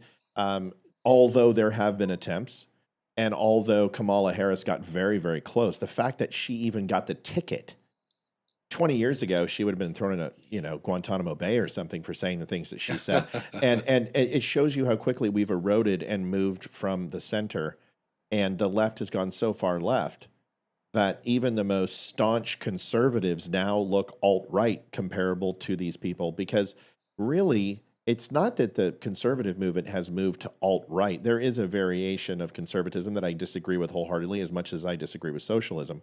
But the interesting thing is people talk about the Nazis and they talk about the Eastern Bloc, and they're like, well, that was all conservatives, right wing. And wait a second. Do you know how many days it took from the Nazis in East Germany to move to communist Russia and literally wrap their arms around that form of government? Yeah, it took like 72 hours.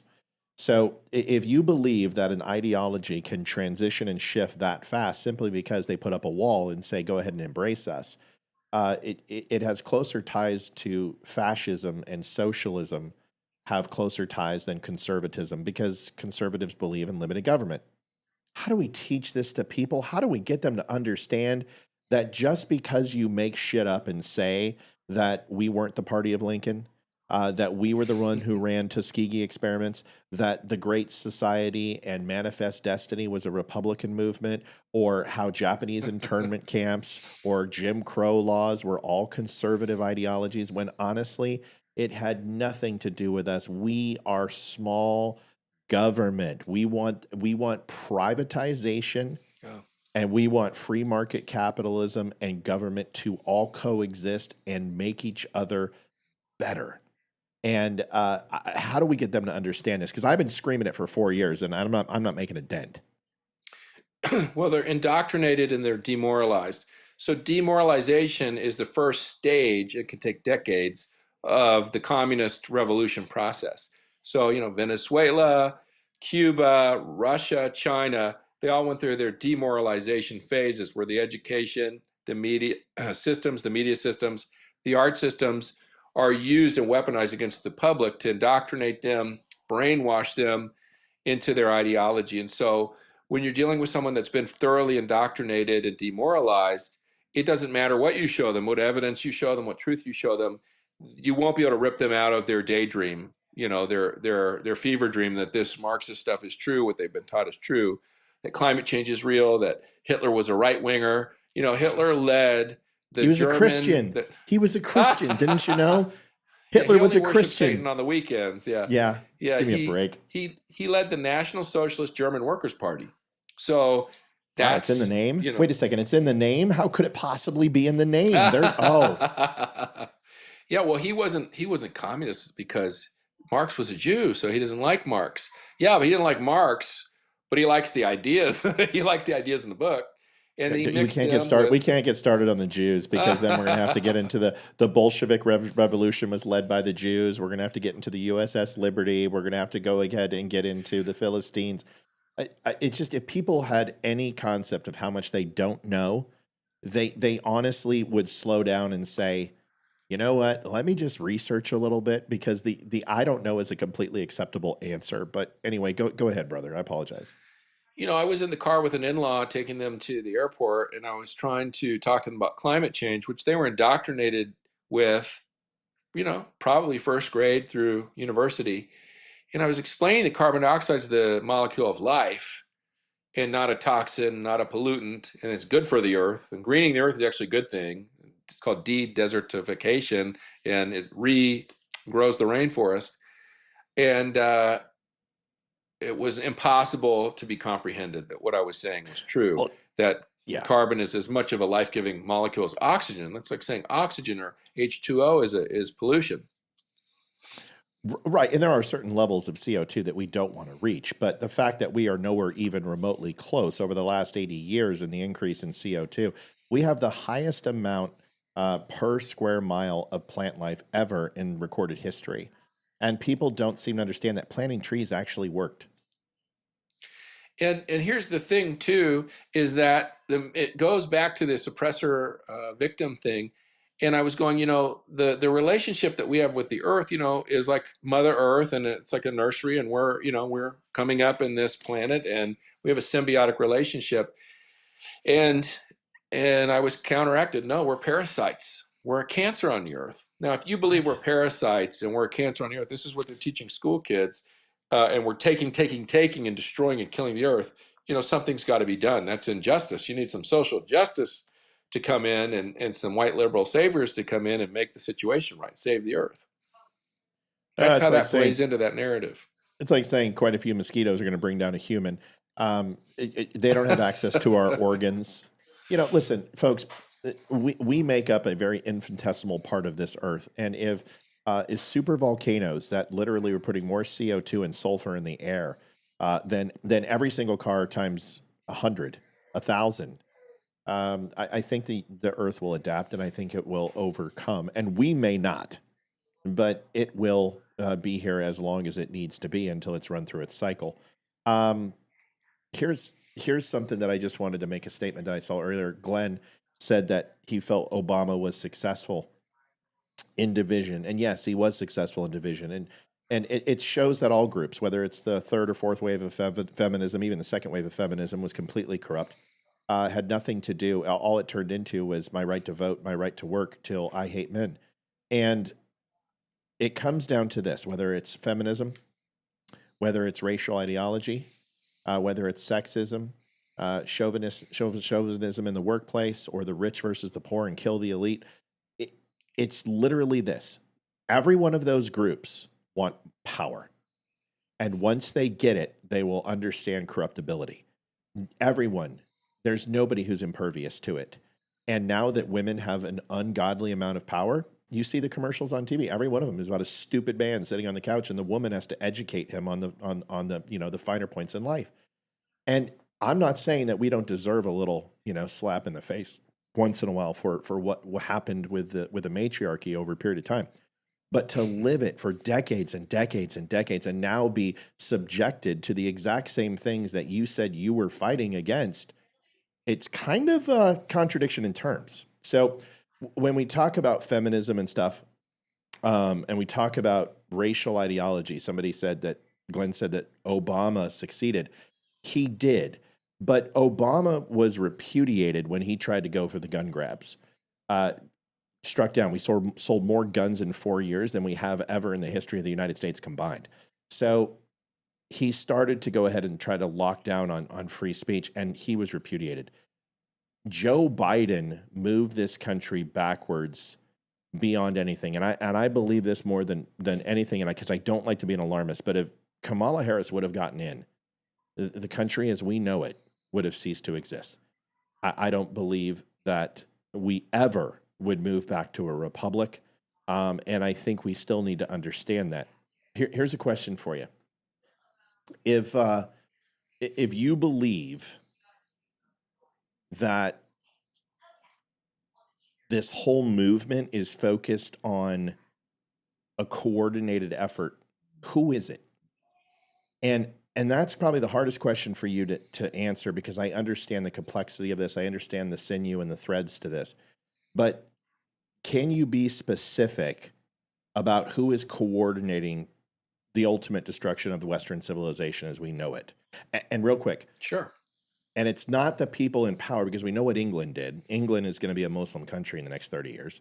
Its parliament is going to be overtaken by Muslims. Its entire culture is going to be overtaken. And it's a sad and terrible thing. So not just the self-inflicted wounds we've put on each other, but which group of people are specifically responsible for this? Well, if you go to the top leadership, it's the inner circle elite group of globalists, which is a very small number of people that then control vast wealth, vast estates, many companies, hedge funds, and they hold massive sway over institutions, governments, and they are giving the marching orders to the modern liberal establishment, to the leftist, socialist, Marxist groups around the world in various countries, and to the woke foot soldiers.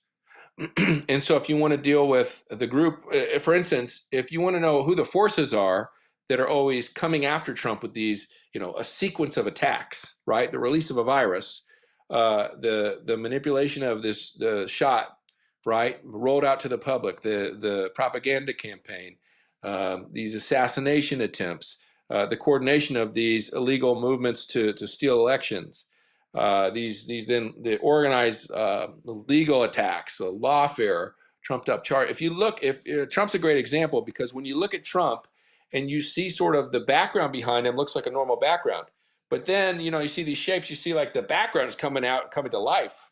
These are chameleons are having to decloak, right? The Romulan ships, to go nerdy Star Wars on you, are having to decloak to attack him. So with Trump, he's a great exposer because they have to come out of the hiding, right? Weren't the Romulans known for the defensive holes in their overall strength of their ships, and it was Klingons who had the cloaking device? The Klingons, maybe. Okay, there you go. It's the Klingons having to decloak. Romulans were known for their ale. Klingons were cloaking device. From one nerd to another. There you go. So they're coming. So they have to come out of hiding, and so you see these powerful individuals and this group of them that are coordinating, colluding together, and then using the power of their institutions and their vast corrupt financing to then launch and lob these attacks. And it's every time he does something against them and their interests that they just have to attack him. And every time they do, they expose their position. And then you see what leaders they're influencing, what Obama did. The greatest thing Obama did, if you say he succeeded, he did succeed in many ways, but to destroy the country, not to better the country.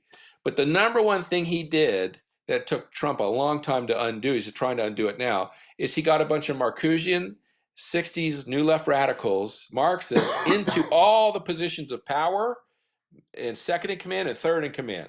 So he got a 3-layer deep Marxist New Left radical group of leaders into the every agency, IRS, everywhere you turn, CIA, NSA, it was just infiltrated. He got them in everywhere, the courts, the judges, the Supreme Court. And so that was the bulwark that was the hardest thing for Trump to overcome. He's still being attacked by Obama-era leftist, radical Marxist judges today that are trying to stop his executive orders. It's amazing. But that was the work of Obama. I've been corrected that the Romulans were the first ones to have cloaking devices. Yes, in the 1966 TV series. Yeah, that's the Klingons stole the information and improved it. Yeah, they stole the technology. They're the Chinese. 1966. I guess the intellectual property wasn't respected then either, so it's in the future. But explain to me this, because you're actually wrong. Because that wouldn't have been 1966 in present day Star Trek, and in Star Trek 5. If I'm not mistaken, or 4, and that wasn't the search for Spock. It was the one after that with the whales. They went back in time and used the Klingon vessel, which had a cloaking device, which means that it was predated the Romulans. There you go. You're wrong. There you go. So you know what? Don't start with me. Did you see Amy's comment? Agree to disagree. Charmin toilet paper and the Enterprise were both on the mission to eliminate Klingons. That's funny. Gotta love Amy. Gotta love Amy and her one-liners. So there's some questions about Klaus Schwab and all this other stuff stepping down, and I wanted to ask you. Trying to think how I want to phrase it. We talk about the toxicity of food and health crisis in the book, and screw it, I'll pull it from memory. Toxic food, and then you also connect the health crisis and the health-related issues with these ideological movements. Yes. And I guess this is a shorter question. Do you believe that once you have the soul of the people bent to the will, that you have the mind bent to the will, that the only other thing is God's temple, that ultimately is the last form of defense that people have? Because it looks like they're working in that order. Take the soul. They've always been anti-religion.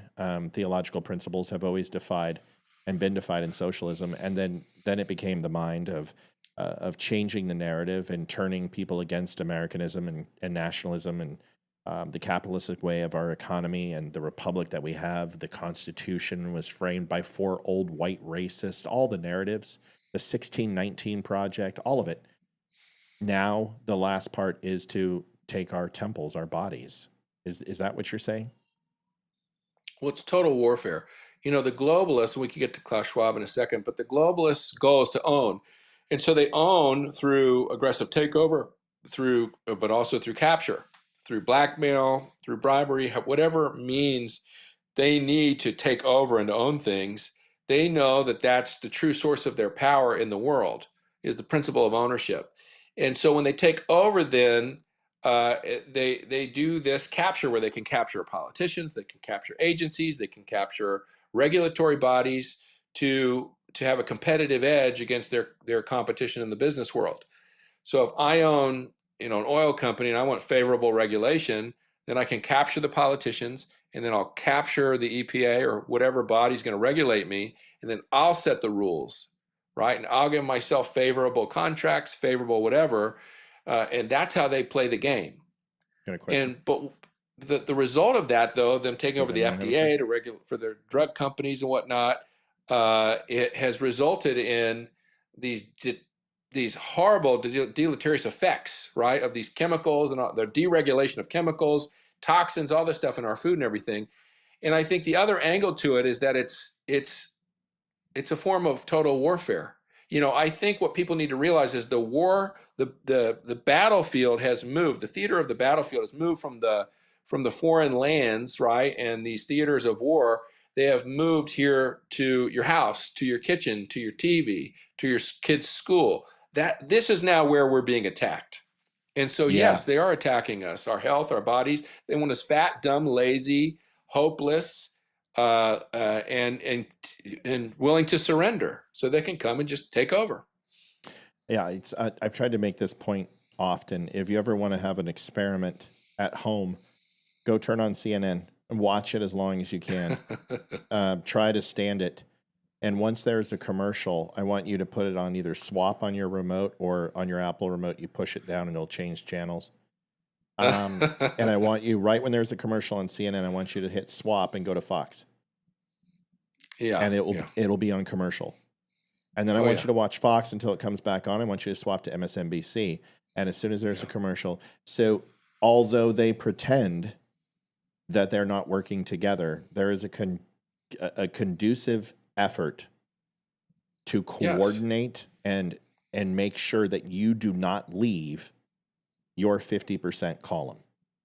The worst thing for this is that more people go over to the conservative side than the Democrat side, or vice versa. Because the moment that we stop focusing on feasting on each other and we start focusing our aggression on others, because two opposable forces moving with the same mass, same inertia, are stuck in perpetuity. But once you have an outward force come into the middle to break them up, and that would be us focusing our energy on the government, it completely changes the conversation. People like Nick Freitas, people like Eli Crane, these are people who believe in standing alone. And I guess this is just a statement and then a question is, if you take a look, I agree with Republicans on most, but one thing I do not agree is Citizens United. I think Citizens United ultimately has destroyed politics as we know it. I believe it empowers corporations to have free speech, and I don't believe corporations should have free speech. Corporations are an entity of several hundreds, tens of thousands, or hundreds of thousands of people who already have collective and individual rights. I do not believe that money is speech, and I don't believe it should be. And we should repeal it, even though it's a Republican initiative. And the reason why it's a Republican initiative, obviously, is because we were being, these multi-billionaires and these fat cats were investing in the Democrat Party, celebrities, actors, CEOs. And we had to go ahead and search for big tobacco and the NRA and oil companies to invest into us. And we had to remove the restraints and caps on our political action committees and our special interest groups. But it has now had the opposite effect. Donald Trump showed you don't need big donors. He has spent a scintilla of what the Democrats have spent, and he understands. And what you need to understand too, TS, is how to have a social media presence, and I'm here to help you with it, and I'm going to help you with it because I think you need to get the word out. So the question that I have for you, and I tried to keep it minimal tonight with me just keep talking, but I'm very interested, and I've got my own opinions. But the readers who are encountering these ideas for the first time, and there's not going to be a lot of them, but a lot of the things you've said tonight, people have no idea or no concept of, and they are frantically researching and looking it up. I know my crew and I know how they are. How do you recommend that they detoxify? You use the word detoxify in the book. How do they get away from these ideological influences that they don't know that they are under and being influenced by? Well, Jesus had a great prescription for this issue. He said, "You shall know the truth, and the truth shall make you free." And so I wanted to load up as much truth and point of origin in this book and hand that to people, because I really believe when you stop arguing with people on the presented argument, the false argument that the Marxists give you, and you just look behind, like the radical feminism was just Marxist. Go look at the woman, Betty Friedan, that brought it to America. She was just a Marxist radical. That's all she was. Yeah. So the whole movement, well, that's all it's about, right? It just neuters it. It just turns it to ashes.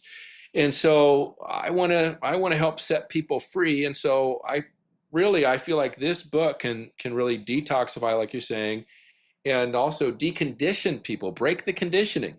They've gone through a system. It's like, was it Pink Floyd that said, "Hey, teacher, leave the kids alone, and we don't need your education." And you think, well, that's a little radical, but then you realize what they've been doing with the education system. They were onto something. This is really a conditioning program where they're programming you with beliefs to paint your perceptions, to then color your reality, because if they can control what you believe, then they can control how you behave. That's called conditioning. It's like Pavlov's dogs. Ring the bell, they salivate for the treat. Yep. Yeah, they're ringing the bell for you. And so with this book, it's designed to present you with the information to break that conditioning and give you the true narrative, not the false narrative that you've been fed. Yeah. That's what I would recommend, and use that as your starting point, and then launch out from there. There's a question. Yeah, go ahead. So what can we do as average citizens to change the course of our country? I feel we may have just prolonged the inevitable by electing Trump. Okay, good. Don't answer it yet. Folks, donations are turned on because we don't have a long time. So we got to somehow raise $300 in a very short. Do your worst. Real quick. Join WimKen.com, the social media platform built for free speech and true connection. No censorship, no algorithms controlling your feed, just genuine conversations and a commitment to protecting your rights. Sign up today at WimKen.com and take back your voice. Tell them Matt and the Dumb Show sent you. The Dumb Store is veteran-owned with a 5-star diamond rating for service and satisfaction. Thank you, Bobby. We offer quality products like coffee, shirts, hoodies, and hats, all made by veterans. Shop with confidence, backed by hundreds of 5-star reviews. Use code DUMB10 to save 10%. Visit thedumbshow.com today. Thank you for your support. Didn't know you were going to do. No, you're good, sweetie. No, it's good. You're doing so fine, and I love the fact that you're so awesome. And we're gonna go watch a great hockey game. Leave our kids alone shirt. I wore it for a reason, and he just totally plugged it in. And my awake but not woke hat. You guys can go over to the Dumb Store. We've got the Constitution over there, a great series of books and a collection made of wood from Percival Flag Company. I want to let you know I'm also working with Jason to have our flags on sale, the Percival Flag Company's wooden flags on sale on the site. May 16th, folks, we have a huge announcement to make. We have got some great people. Damani Felder from the Wright Brothers and DamaniFelder.com will be on the 16th. We've got Barry Morgenstein coming in, the America's Headshot photographer, photographs some of the most prolific people in history and is a ridiculous talent. We have got what's the lovely lady's name? Lisa Regina. Yep, and the Right to Live, Right to Heal. Right to Heal, CEO of that foundation. We're working on a couple of others, but Jason Shepard will be from Wimkin, CEO of Wimkin will be there, and then Tonto, which name's Chris Tonto Peranto from 13 Hours and the Benghazi tragedy. He is one of the survivors, Army Ranger, tactical trainer, author, podcaster, a huge get for the show. And we're still working on Roseanne and Laura Logan too. So we're going to have a massive show. We have Chuck Pedersen, who is a huge fan, said, hey, you guys raise $10,000. I'll match it up to $10,000. and it is going to pay for our brand new studio. We want to have you there. We would love to have you there on the 16th. It's at 6 o'clock, 5-hour show. It is going to be amazing. And after tonight, I think we're starting to learn how to hit our stride in these interviews. So what times do we have open for guests? I think, I don't know. Why? I'm just curious. We got 2 slots open right now, but I'm willing to go ahead and make more if I have to, and I'll push it till midnight. I don't care. TS, the question was from Olivia one more time was? Oh, goodness. I have to go back to it. It's about Klaus Schwab stepping down. Yeah. Yeah. Or is Trump Or going to how- save the country or just delay the inevitable? How can we as average American citizens, what can we do? Yeah. Yeah, but first, Mr. Dixon has a nice, deep, rich voice and a lovely laugh. Nice job, Loretta. Well done. Put it in your pants, sister. Thanks, All right, Loretta. go. But wait, we have That's something to great. do. We have something to do, Liv. That's tomorrow, isn't it? Yeah, but we should do it now. Okay. And then we'll make a recorded video. Okay. Okay, so you go ahead and tell us what the news is. So a very special young lady is having a birthday tomorrow. Young? Yes. Debbie? Yes. Young? Sure. Okay, fine. She's young. Go ahead. Why not? Okay. Who's obsessed with feet. It's her birthday tomorrow. You going to give full name here? Her name's Debbie Hensley. Debbie Hensley, she wants feet pics. You're not getting them. Even for your birthday. I don't have an OnlyFans account, and I don't plan on having one. Hopefully you got to donate. You got to donate, and I won't create an OnlyFans. But we will sing you happy birthday, and Mr. Dixon's going to join in because I've heard he is an alto. So are you ready? You got to sing. Absolutely. It's tradition on the show. Tradition. Now, you're going to have to try, and don't get embarrassed because we all suck at this. On the count of 3, ready? And it's Debbie, folks. On the count of 3, 1, 2, 3. Happy birthday to you. Happy birthday to you. Happy birthday, dear Debbie. Happy birthday to you. God, that's horrible with the that was like a row your boat on steroids. Listen, would love to get your thoughts on the last question, and we'll go from there. And thanks for being a good sport. Yeah.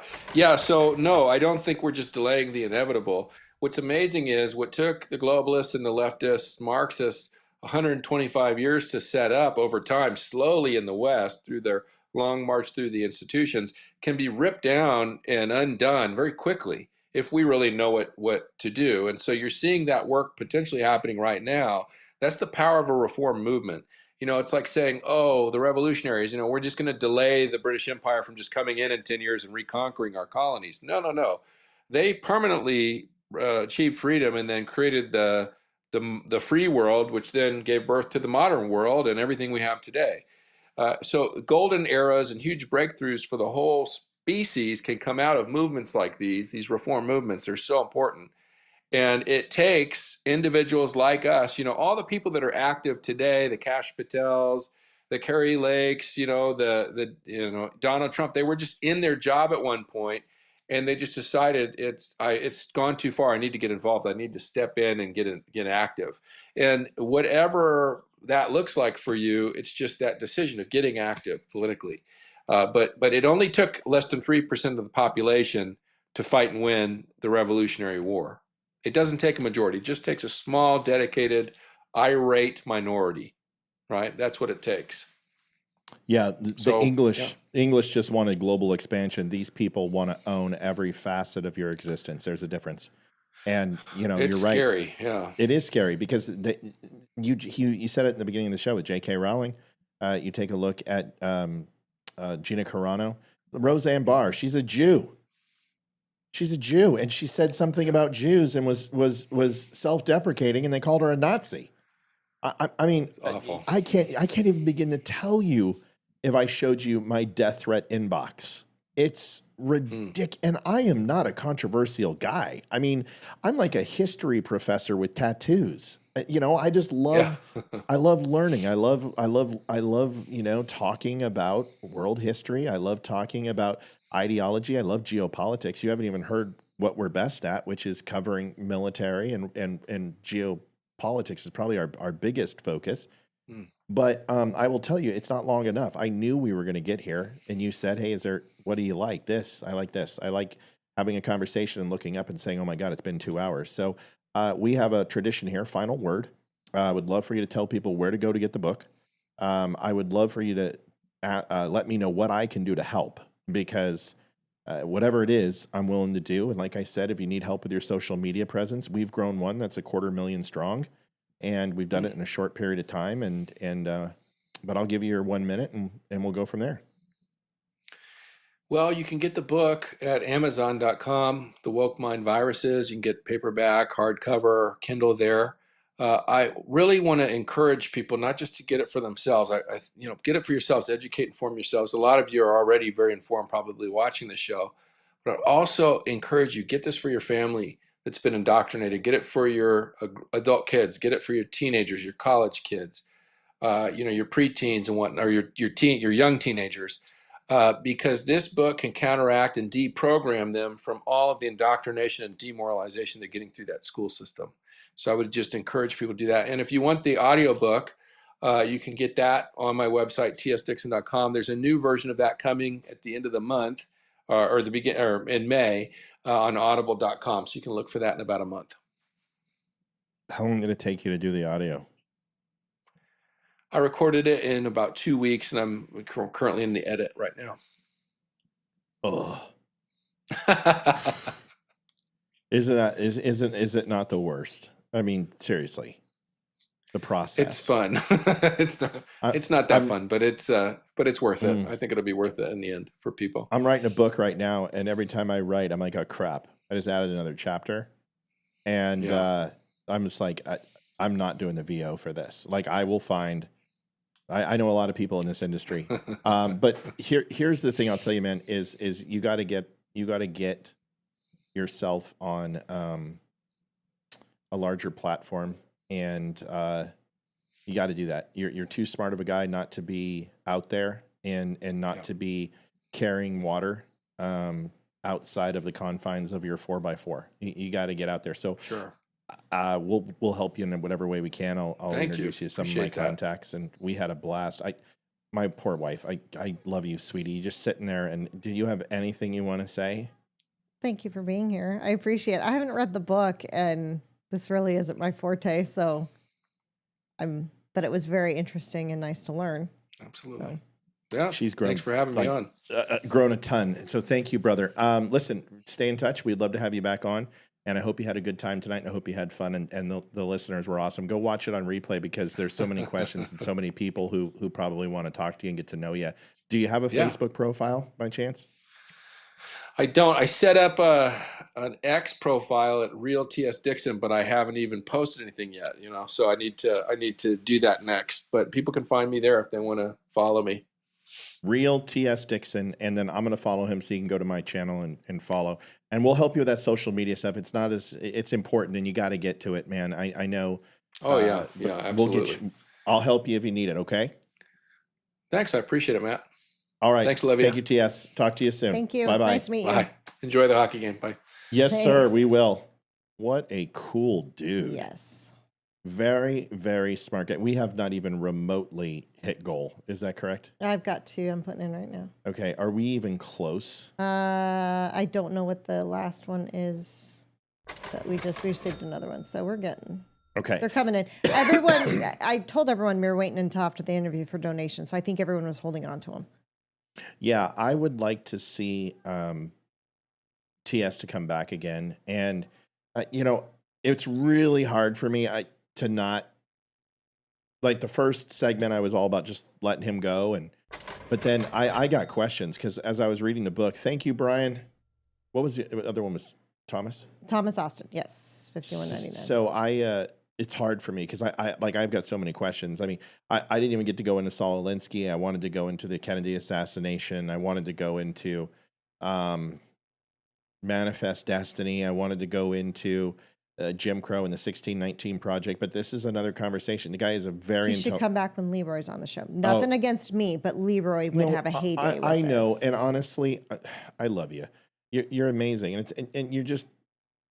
you listen and absorb, and that's why you're really strong in a lot of topics now, is because you've listened and absorbed. And this is way when you first started, and now I can't get you to shut up. I love it. Thank you so much, Karen. Good show. Thank you. This is the book, The Woke Mind Viruses. I've tabbed it. I'm continuing to read it and go back and reference it. It is a fantastic book. On the big show, we will be giving away a copy. We're also going to be giving away a Don't Tread on Me flag as well. I hope you guys had a good time tonight. I hope it was fun. I'm going to stay on a little bit. We got to try to hit goal here. And I think we'll talk about a few things, and then we'll go get ready for the game. Is that okay, baby? Yes. Are you sure? Yes. Okay. When is this song going to be over so she stops singing it? Saturday. Okay. Due process. Liv, what's due process? I don't know the exact. I have a hard time when somebody, I know what it means. Sure, but it's hard to explain it. I can't define it when somebody asks me in words. So okay, so due, and it's not the kind that happens during condensation with perfect barometric pressure and like overall DEW. humidity, and it's not due as in to complete a task or a bill that's due. No, it is a bill that's due, actually. Oh, okay. Yeah, that is what it is. It's a time-bound, it's a time-bound completion or a task, okay? So due. So, or it's owed to you, right? Like a bill. Yes. Okay, so it's owed to you. And then process, from the Latin of procedure. So it is... you're owed a certain procedural type event is due process. So due process is the 5th and the 14th Amendment allows us to ensure that not just citizens, but persons is the key word. And if you open up your Constitution, you guys can find it. Man, I like that guy. Very nice guy. JD Stillwell, TS was great. I need my current events fix. Awesome. But if you go over to the Dumb Show, you guys can get this, dumbshow.com. But due process is not a right to trial. It's a right to a procedure. Because, for instance, an immigration hearing isn't a trial. And due process is not a Perry Mason event where you've got a jury and a judge and you've got depositions and affidavits and discovery and pretrial and And when we talk about due process, liberals are making it sound like this guy had a right to a fair and speedy trial. Due process is so fundamental to our... And they are hijacking and using the term incorrectly to paint up a picture that this person's rights were violated and he wasn't afforded the due process for immigration or deportation. And that is not true. Deborah McLaughlin donated $10.80. Thank you guys and girls. We're getting there. Keep it up, folks. We're not going to be on much longer. Here we go. Listen to this.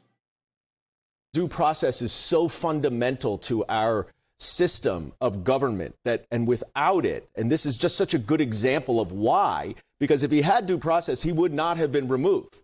Then they would have had to go through the process of proving it. And this is why due process matters. So you don't make mistakes like this. And so that you do have a neutral arbiter that decides the law, not the executive branch, which obviously has their own policy and political interests at play and needs to be checked and balanced by the courts. All right. That all sounds... Didn't two deportation judges already say he needed to be deported? I'm not mistaken, that's his due process right there. So let me give it to you. It's perfect. Yeah, you're absolutely right. So here's what happened. Came here illegally, got several work visas, went through and was hanging out with MS-13 members, had clothing that maligned him with MS-13, the tattoos that maligned him with MS-13, was accused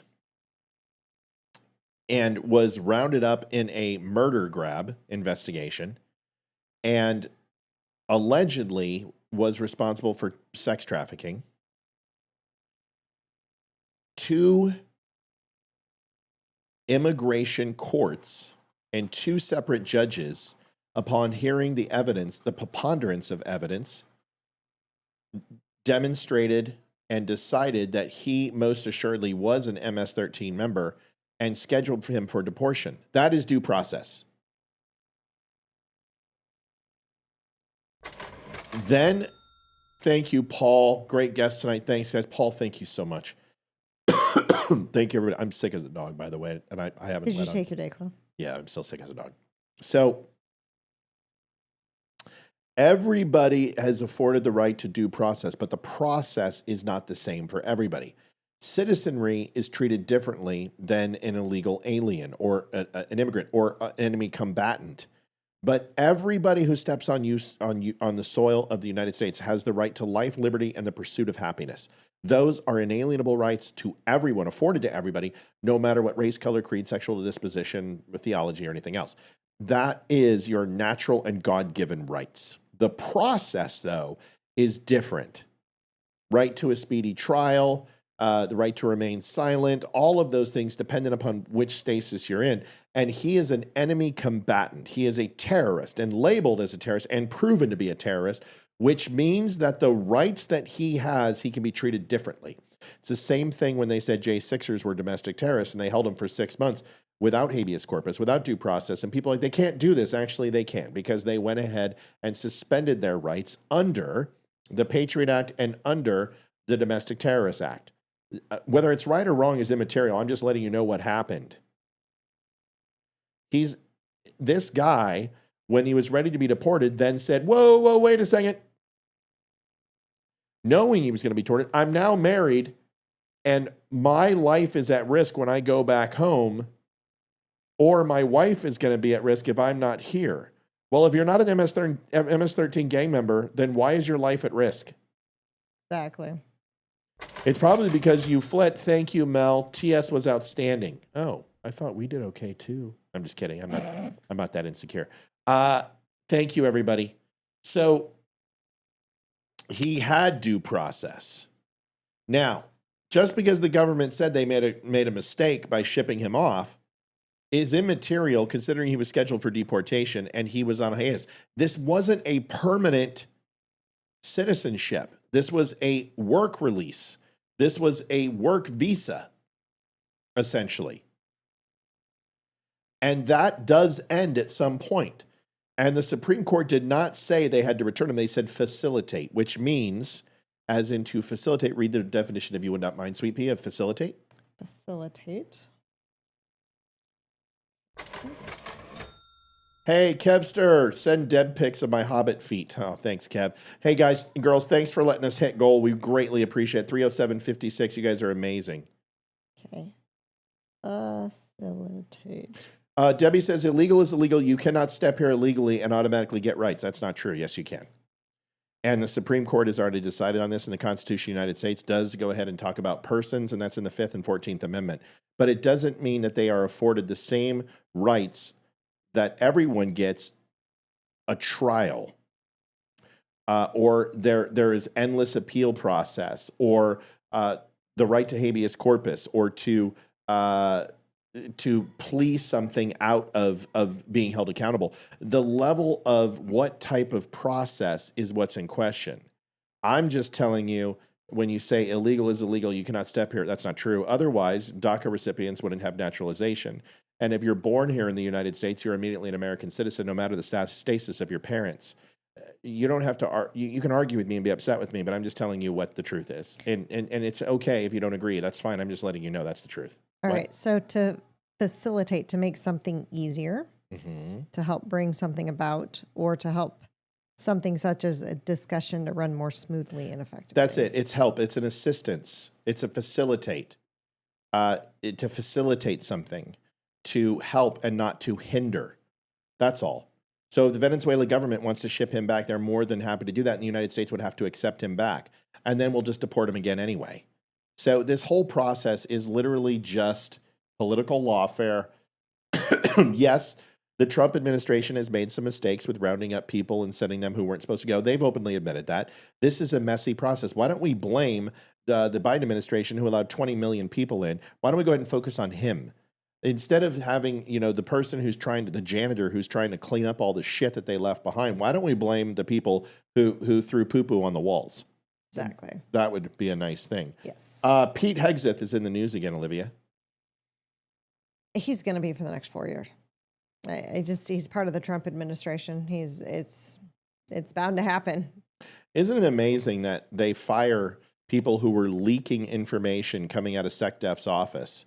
And then within 2 or 3 days after Easter, the day after Easter and on Easter, now we have that Pete Hegseth had another Signal chat leak, and his father, mother, and wife were all on this chat, and now they're coming after him again. Listen, if you believe anything that the leftist media says, they're going to keep coming after him. And right now, they're saying his job's in jeopardy. The interesting thing is Donald Trump has shown nothing but fervent support for Pete Hegseth and stood by him. They're going to continue to do this. Listen to this. What do you want to say, sir, about the Signal chat controversy? What a big surprise that a few leakers get fired and suddenly a bunch of hit pieces come out from the same media that peddled the Russia hoax. Won't give back their Pulitzers. They got Pulitzers for a bunch of lies. Pulitzers for a bunch of lies and on hoaxes time and time and time again. And as they peddle those lies, no one ever calls them on it. See, this is what the media does. They take anonymous sources from disgruntled former employees, and then they try to slash and burn people and ruin their reputations. Not going to work with me, because we're changing the Defense Department, putting the Pentagon back in the hands of warfighters, and anonymous smears from disgruntled former employees on old news doesn't matter. So I'm happy to be here at the Easter egg roll with my dad and my kids, because this is what we're doing it for. These kids right here. This is why we're fighting the fake news media. This is why we're fighting slash and burn Democrats. This is why we're fighting hoaxsters. This group, this group right here, full of hoaxsters that peddle anonymous sources from leakers with axes to grind, and then you put it all together as if it's some news story. And when we know exactly what it is. So I'm really proud of what we're doing for the president, fighting hard across the board, and I'm going to go roll some Easter eggs with my kids. Thank you very much. Have spoken to the president, and we are going to continue fighting on the same page all the way. Come on. My first question is, it's Easter. Reporters, go the F home. Well, they don't believe in God. Let them have some family time. I understand that they're at the White House, but do they have to be vultures at every single freaking event? Really? Just give them a break. His family is right there. His kids are standing next to him, and they're asking these questions. Absolutely ridiculous. But he seems to be unshakable. He seems unfazed by the entire thing. But he didn't deny it. No, but he seems completely unfazed by the whole thing. He spun it like a champ, so good for him. I mean, they couldn't unspin his spin. Listen, did he do it? Probably. But here's what it comes down to: Signals chat is is an approved form of communication for anything that's not TS. And discovery and disclosure was already made to news media and foreign governments about the attack. It happened within a 3-minute period of time. I don't care. I don't care. I'm done. I'm done talking about this. This is just liberal. Today they're upset about this. Tomorrow it's going to be something else. And it's always something. For example, J.D. Vance killed the Pope. Apparently we're supposed to put our flags at half-staff. No, I'm okay. Not a freaking chance. No. It's a freaking Pope. Are you serious? Don't be disrespectful to people. I'm not, but he's freaking... What? Not American. Okay, we need to go. Can you... Can you pause it? Please rewind it to the beginning. Rewind it and pause it. I knew Landy was going to play. Okay, Ethan needs a hug. We have a commitment to the show. I got to finish. I have to finish. Why don't you just let me get through this? Okay. Okay. J.D. Vance, folks, he killed the Pope, I guess. Here it is. You in better health. So according to liberals, they're saying J.D. Vance shows up and the Pope dies the next day. Thank you. These are for your children. Okay, thank you. These are the gifts. These are also gifts for you. Thank you. It's beautiful. The Vatican tie, and then the rosaries for your wife, the white for your children, and the red one is for. Thank you very much for your visit. Of course. And thank you for seeing me. So they're saying because he was wearing a yellow tie, that is a signal in Q. I am so sick of Q. So my reply to the Qers is when they posted this, yes, it's a sure sign JFK Jr. is about to lead the army of Bigfoot and leprechauns out of the deep underground military bases, pulling the mask off of all the replacements and usher in the golden age. Trust the plan. The Pope literally put on so much weight in a period of a matter of months. The man has been horribly sick. Shut up. As far as the Pope dying, I wasn't a fan of this Pope. I'm really not a fan of any. I've heard that from a lot of people. Yeah. That they were not a fan of this Pope. So I just don't care. I think this isn't what God's about. And I know Amy, and there's plenty of Catholics on the show. It's just not my cup of tea. So I don't know who the no Pope will be. I hope it's somebody who brings the word of God above all else. Liv, we got to go.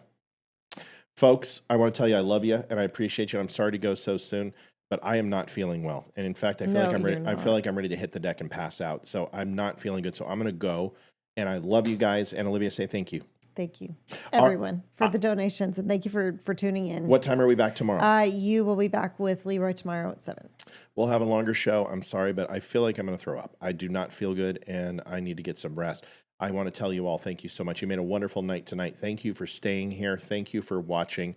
God bless, and we will see you tomorrow on the Don't Unfriend Me show.